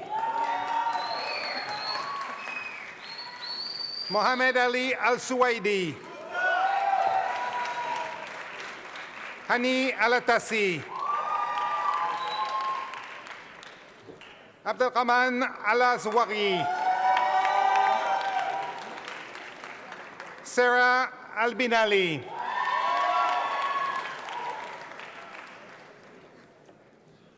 Ali Erdinj Ali. Najar Al Khalifa.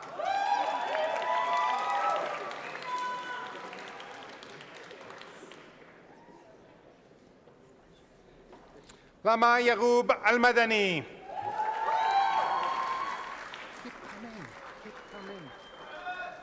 Sumer Majid Al Shahaf, cum laude. Ala Ahmed Al Sanusi. Sandra Alson, summa cum laude, departmental honors in international comparative politics and in history. Ahmed Al-Sinan. Thank you. Suey Mohamed Al-Tani. Carrie Ann Ambrosio.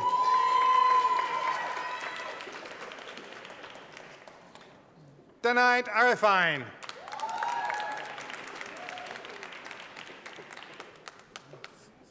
Nutsa Asatiani. Pierre Farah Baranayenka.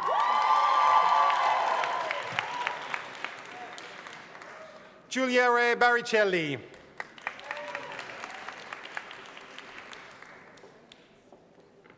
Abdulaziz Khaled Batakfi.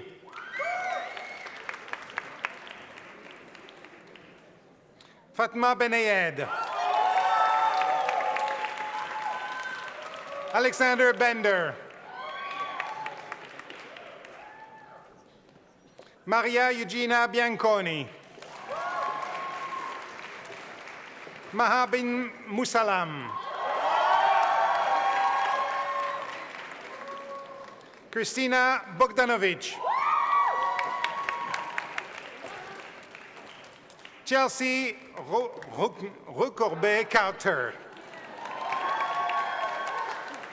Karen Castillo. Marina Ciccarelli. Sofia Mirto Christou. Abdou Sis. Andrew Frederick Davidson, magna cum laude. Gabrielle Dechauffour. Shireen Amide Detroy. Aïssatou Lamarano Diallo. Alexis Duropère. Molly McCarthy Dwyer, cum laude. Céline Elsham.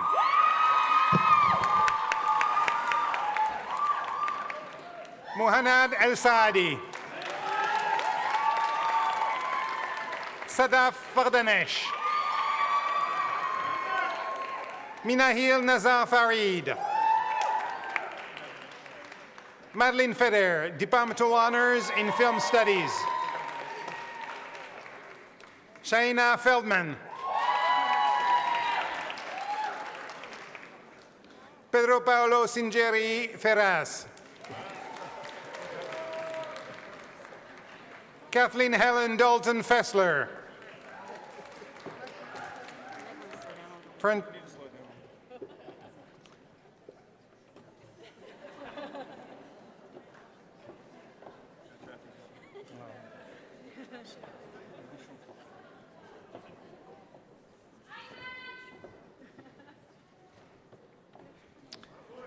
Francesco Filomeno.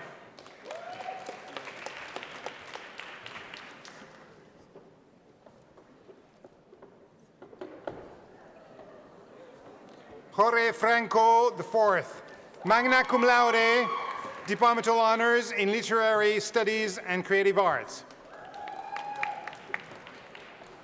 Riley Nicole Fritz.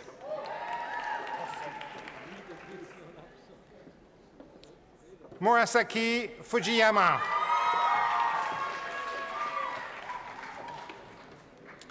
Claudia Sofia Galtes.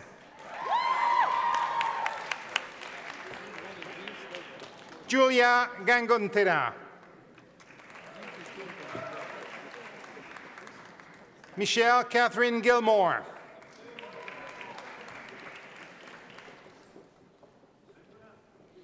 Marushka Lea Allegra Gedge.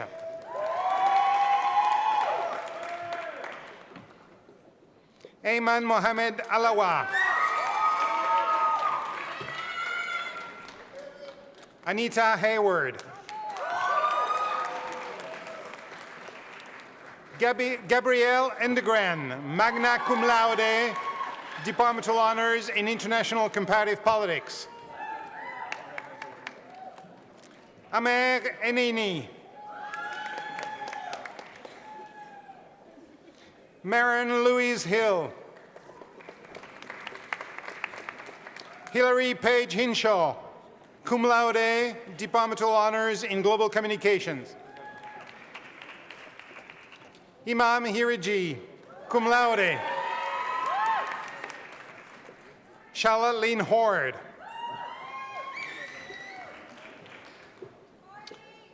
Christelle Ambre Horn. Annika Claire Horn. Isma Hanoun Hussein, summa cum laude, Departmental Honors in International Business Administration. David Maxwell Irvin.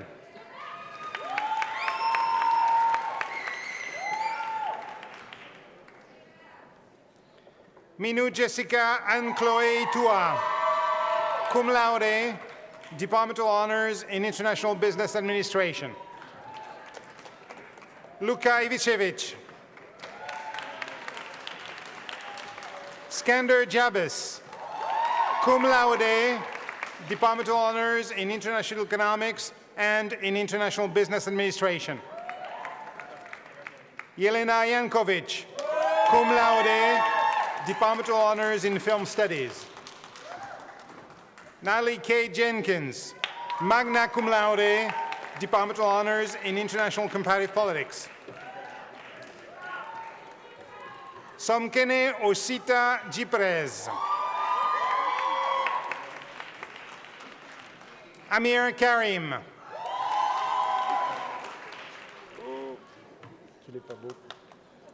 Kyle Surf Keenan. Denali Elizabeth Kemper, Departmental Honors in Art History. Sharon Kneffel.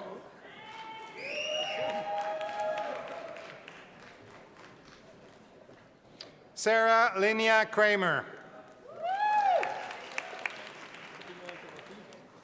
Ray Marie Creedle. Moritz Groff, cum laude. Karen Michelle Laferrière, cum laude. Ines Lafont-Lomba, cum laude. Fangi Michelle Lee, cum laude. Anu Johanna Leitinen, cum laude. Cecilia Loro Piana, magna cum laude. Lankanti Luong.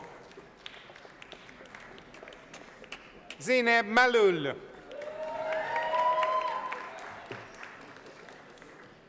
Aissatou Marafa Abo.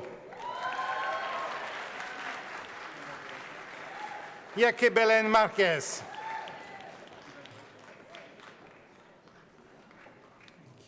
Olivia Alexis Martin. Abigail Christina MacLean, magna cum laude, Departmental Honors in History.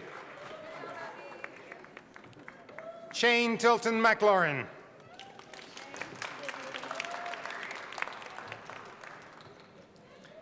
Aglaya Melnik, honors programs in philosophy, politics, and economics. Kathleen Lilith Cushman Merrill.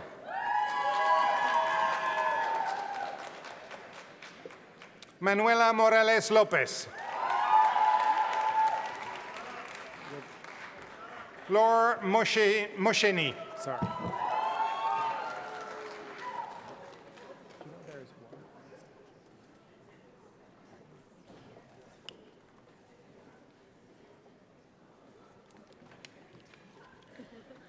It's a strike.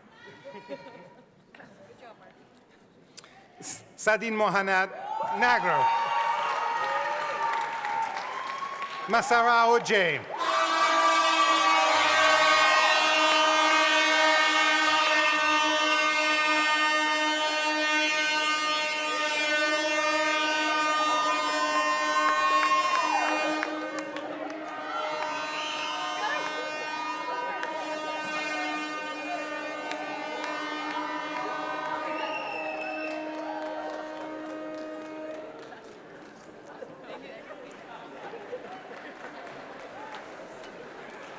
Jerusalem Sable Parsons, magna cum laude, Departmental Honors in Literary Studies and the Creative Arts. Rosetta Caterina Piccirillo.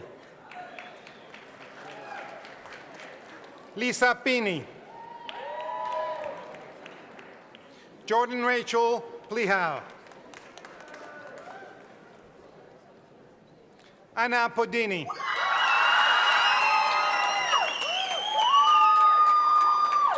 Emily Kinans, cum laude, Departmental Honors in Psychology. Jose Pablo Quiros Mata. Nisha Amirali Rajabali. Hannah Rashid. Elizabeth Mary Riley, magna cum laude, Departmental Honors in Art History. Katerina Terrien Reuter, cum laude, Departmental Honors in Psychology. Eleonora Rossi, magna cum laude, Departmental Honors in Comparative Literature. Stini Sadved, just like the tickets. Noé Pierre-Élie Sandé Richard, magna cum laude. Diana Marcela Sanabria Ramirez.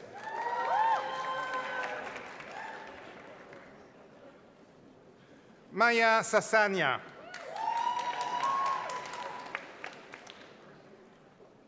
Victoria Alexandra Scherer, magna cum laude, Departmental Honors in International Business Administration.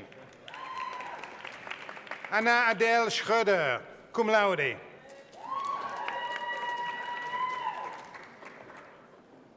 Liora Ali Seif, magna cum laude, Departmental Honors in International Comparative Politics. Camille Cheyenne.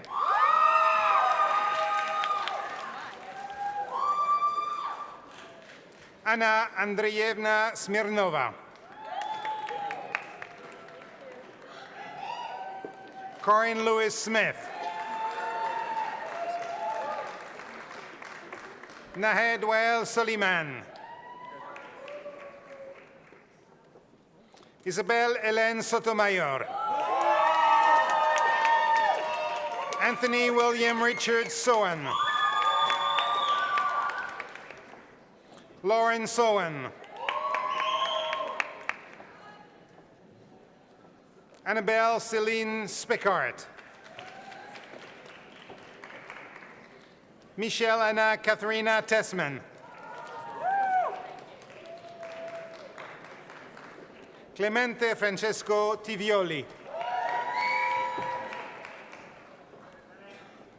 Linda Tisa.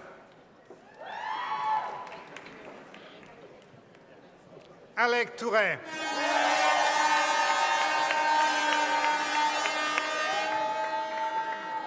David Michael Valdivia. Sven Thomas van Morik. Summa cum laude, honor programs in philosophy, politics, and economics, and international relations, and history. Mikhail Vorontsov.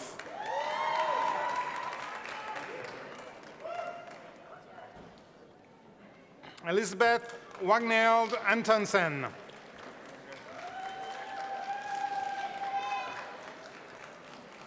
Richard Ward, cum laude, Departmental Honors in Philosophy, Politics, and Economics. Samantha Kara Welser-Berger. Queen Haley Williams.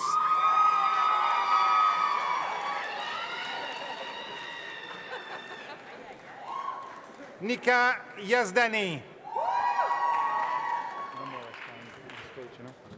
Bachelor of Science. Nasser Abdusalam.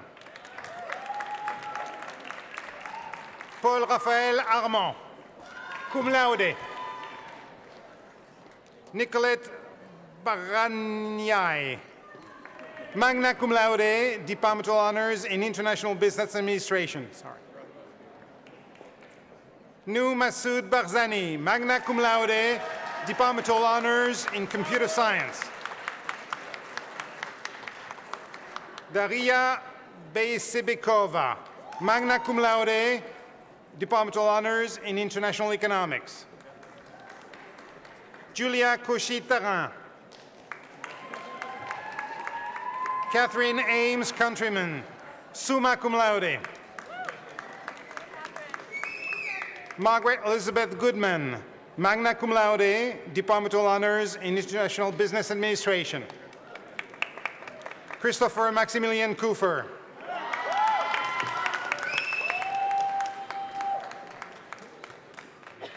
Shanae John Lewis, magna cum laude, Departmental Honors in Global Communication.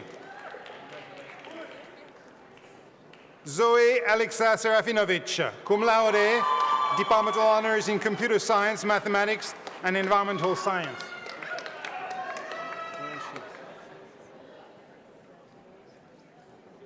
Anya Frances Verkamp.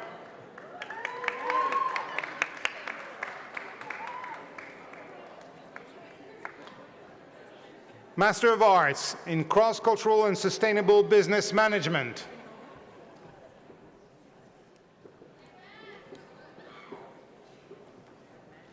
Khalid Ali Al-Jufairi. Reem Abdulaziz Al-Tawajiri. Mariela Clerico. Aaron Thomas French. Vadim Nazarenko. Kaligash Ospanova. Daria Artur Shilina. Master of Arts in Cultural Translation. Taylor Barrett Gaines. Rosemary Lyons Carr. Patrick Joshua Lesky.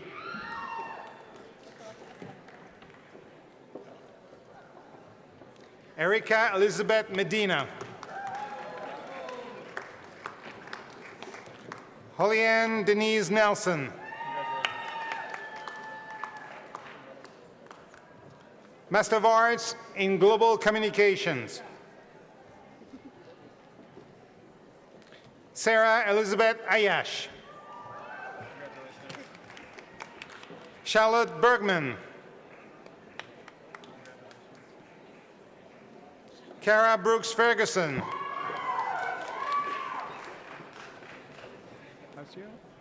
Sheena Lauren Ferrari.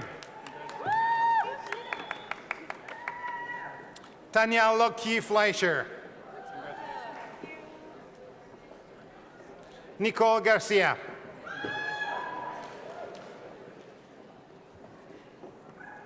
Jennifer Elizabeth Harp.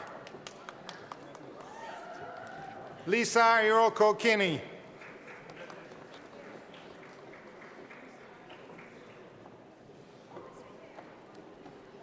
Margaret Riley Lampe. Alexa Brooke Newland. Pamela Otali.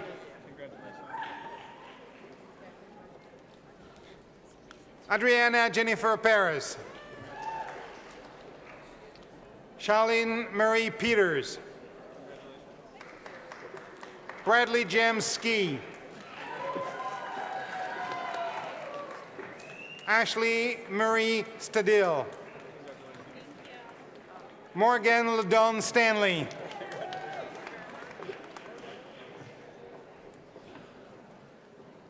Natalie Suzanne Weeks. Natasha Davis.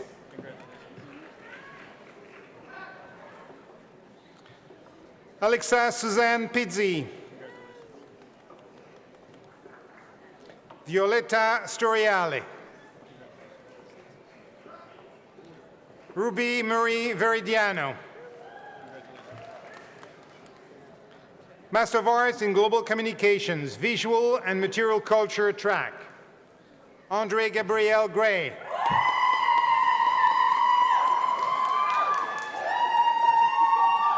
Tracy Kwan Uip. Suzanne Marie Newman. Cheers. Haley Lauren Ross. Janae Julianne Williams. Master of Arts in Global Communications, Development Communications. Lara Hesketad. Master of Arts in International Affairs. Nicole Albertson Nuanes. Sasha Christiansen. Alejandro Rafael Diaz. Sarah Jane Mary Fisher.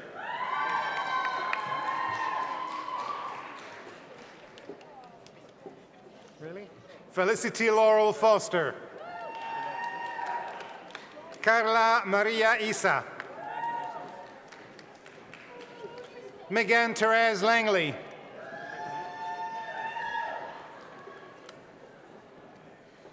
Mariluz Arrojo Montalvan. Charat Fong Sriratanan. Jacqueline Sofia Walker Fernandez. Sona Sarich. Master of Arts in International Affairs, Conflict Resolution, and Civil Society Development, Julia Battistin. Master of Arts in Public Policy and International Law, Christian Hegard Liborius. Channy Franklin Miner.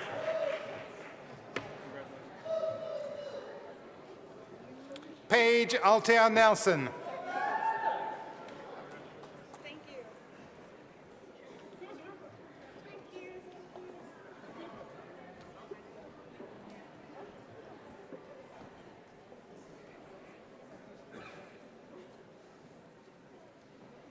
Idailis Tomarup.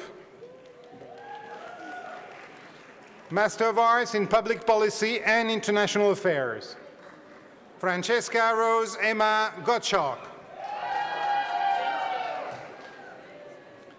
Anna Elise Wiersma.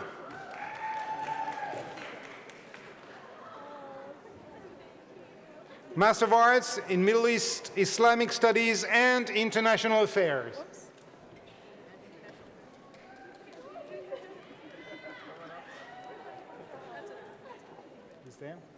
Scarlett Catherine George.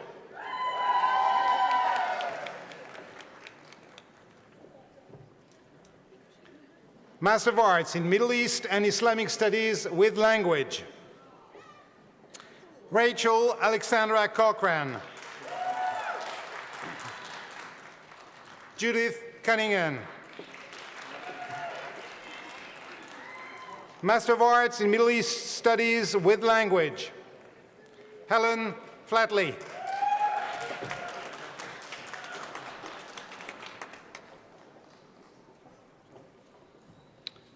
Do we read the names of this one?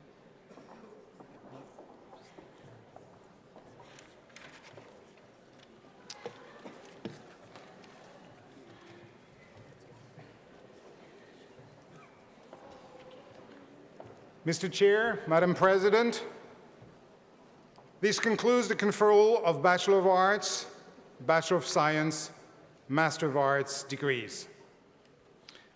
To indicate your new status as university graduates, now pay attention, because it's not easy. You got a degree, you should be able to understand. Please, shift the tassel. Tassel is the little thing that keeps bugging you, in the end, okay? So, for the bachelor degrees, from right to left.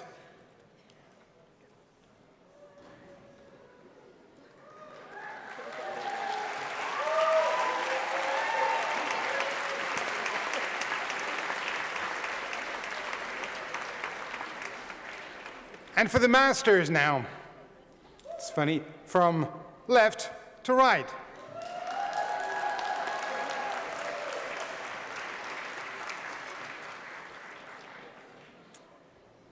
Madam President, this concludes the conferral of the Bachelor of Arts, Bachelor of Science, Master of Arts degrees. Whew, I don't know about you, but I'm glad it's over.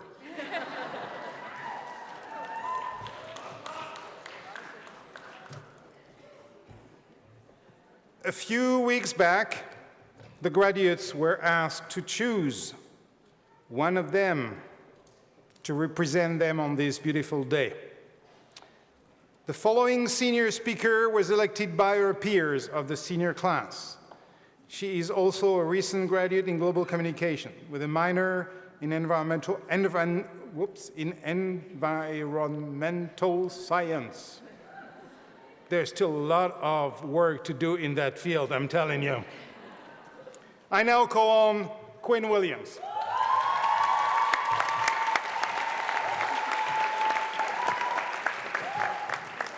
Hi. Hi. Thank you, Mark. I'd like you all to think about what first inspired you. It could be a place, a person, a time in your life. For me, it was my family. You can probably hear up there on the second level. My parents had 2 kids before they even graduated university. My older brothers, Kyle and Andrew, showed me perseverance and virtue, and my sister taught me bravery in every sense of the word. They gave me my perfect niece, Kylie, and my 4 gorgeous nephews. And Kylie took on the biggest challenge of every 9-year-old, taking a flight longer than 4 hours, and came all the way here to fulfill her dream of coming to Paris. I'd like you all to think about your dreams, past and present. My dream, like Kylie, was Paris. I had every little girl's obsession with the twinkling lights, the big city, the small streets, and the taxis. I'm from a small beach town, so the thought of a bustling city was something I longed for. But before I actually moved here, I thought my life would consist of shopping, drinking martinis, and wearing head to toe in Chanel. Maybe even getting a poodle. But these past years were drastically different than what I expected, and I got H&M and ASOS hand-me-downs. But they were different in the very best way possible. Orientation week was a very unexpected prelude to my time here. I turned 18 the first day of orientation, freshman year, and I was absolutely terrified. I arrived a week early to start the impossible apartment hunt with my parents, and every day I cried and cried and found every excuse to go home. Paris had always been my dream, but the reality of a foreign country was beginning to hold me back. I sat alone in the cafeteria of the FIAP, tearing up as I'm desperately searching for Wi-Fi to call my parents. I just endured the 3-hour line of documentation, and not only was my brain fried, I forgot the certified copy of my birth certificate. I was alone, by the way, thanks Andrew for sending that. I was alone for not even 5 minutes when someone who I'd met in line briefly invited me outside to sit with them. It was at that moment that I met some of my best friends. By 8 p.m., I had a group of girls from all over the world drinking champagne on the Champs-Élysées. We laughed and spoke like old friends of things of grandeur and travel and all the things we were going to do. While I was surrounded by people I'd only known for a couple hours, it was one of the best birthdays I've ever had. Anyone will tell you the best part about AUP is the students. We come from over 100 different countries, different languages and religions, but we come together, usually to drink. Whether it's pints in the MX or passing wine at the Champ de Mars, AUP students know there's nothing, the most important thing in life is good friends and good booze. By choosing AUP, I chose to be forever poor, forever lost, and forever inspired, whether I was in Paris or other cities like Copenhagen or Rome. How lucky are we that we have had the world at our fingertips, that we can be inspired every day by our professors, our peers, and the city. By graduating from this university, we were given an education that exceeds beyond the classroom. We, if not before, have become citizens of the world. We speak multiple languages, we hold multiple passports, and we think globally. We are not confined to borders or boxes. We have a unique ability to adapt and thrive in new environments, and we're no strangers to change. Gabriel from PTV asked me what I would say to the graduating class, like a piece of advice that I'd like to give, and I'd like to edit my response. To the class of 2015 and to everyone here today, I hope that you are forever inspired. I hope that you continue to adapt and never stop pushing yourself. Don't be afraid of change. It could be the best thing that ever happened to you. Thanks.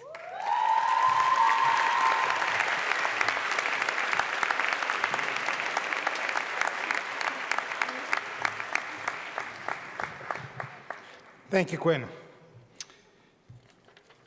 I now call on the graduate who's been selected to speak at graduation. She is also a recent graduate in global communication. I now call on Sarah Ayash.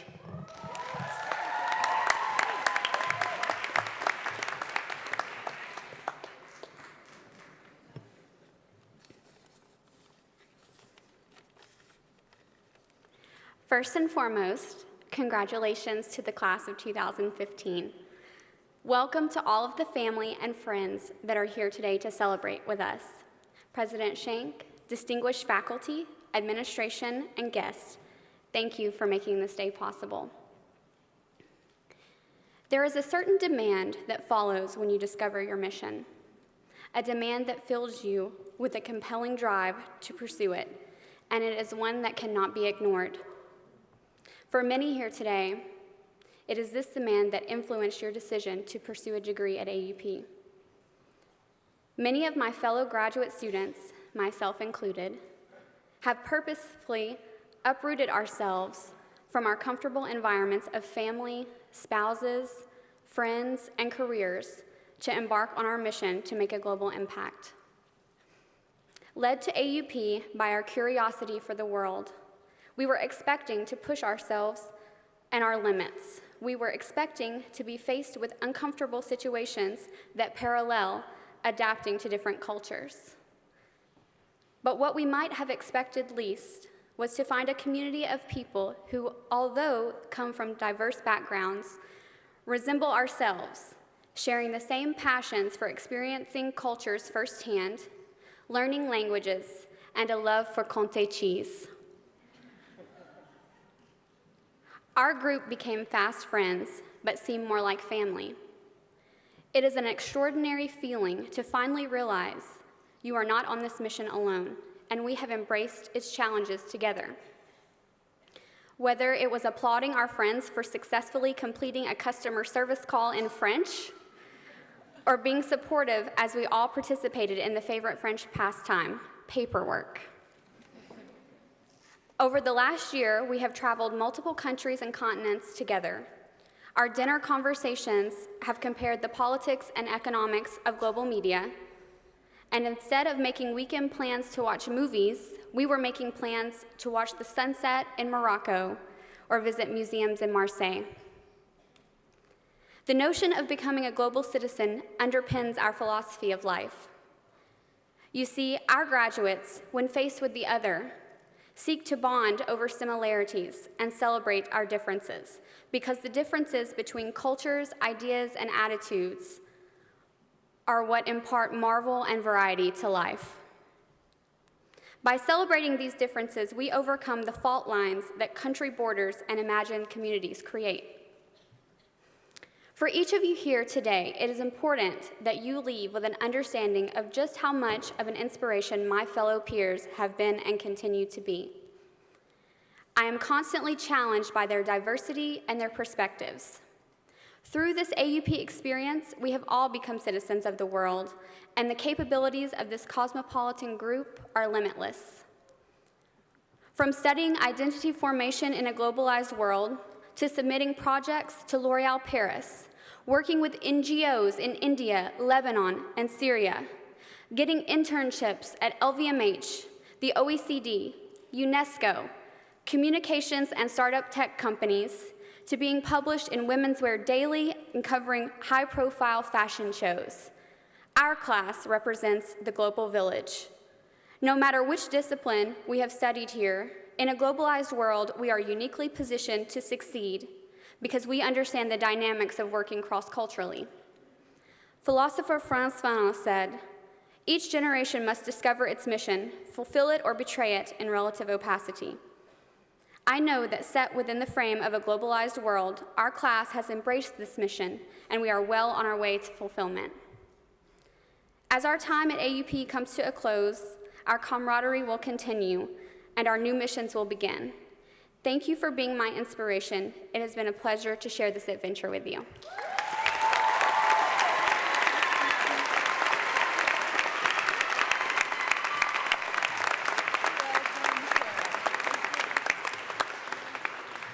Thank you, Sarah.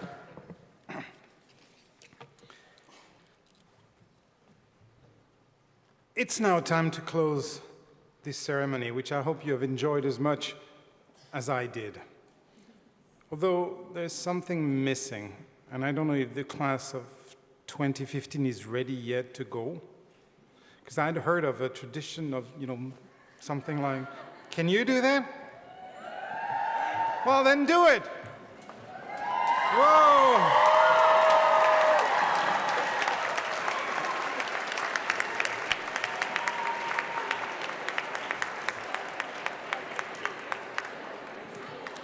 Please be seated.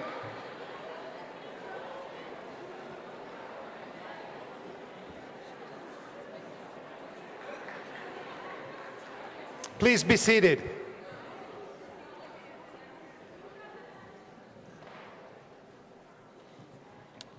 I call upon Taylor Paris, the 2015-2016 Graduate Student Council President, to return the mace to Professor Rosenstein.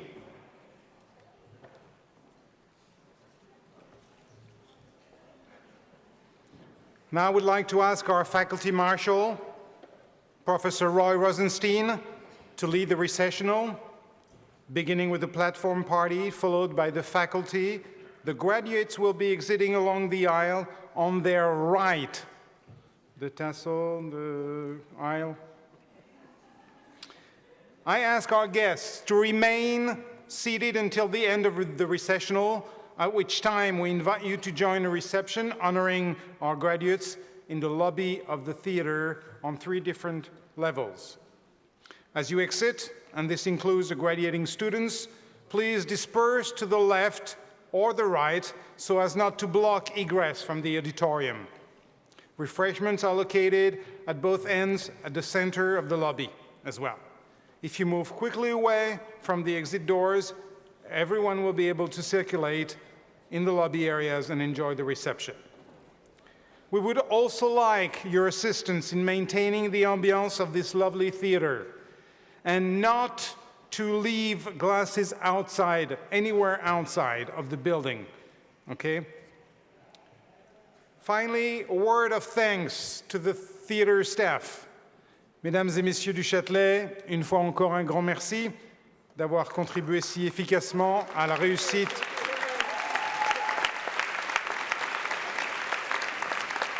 de notre remise des diplômes et à l'année prochaine. Ladies and gentlemen, thank you.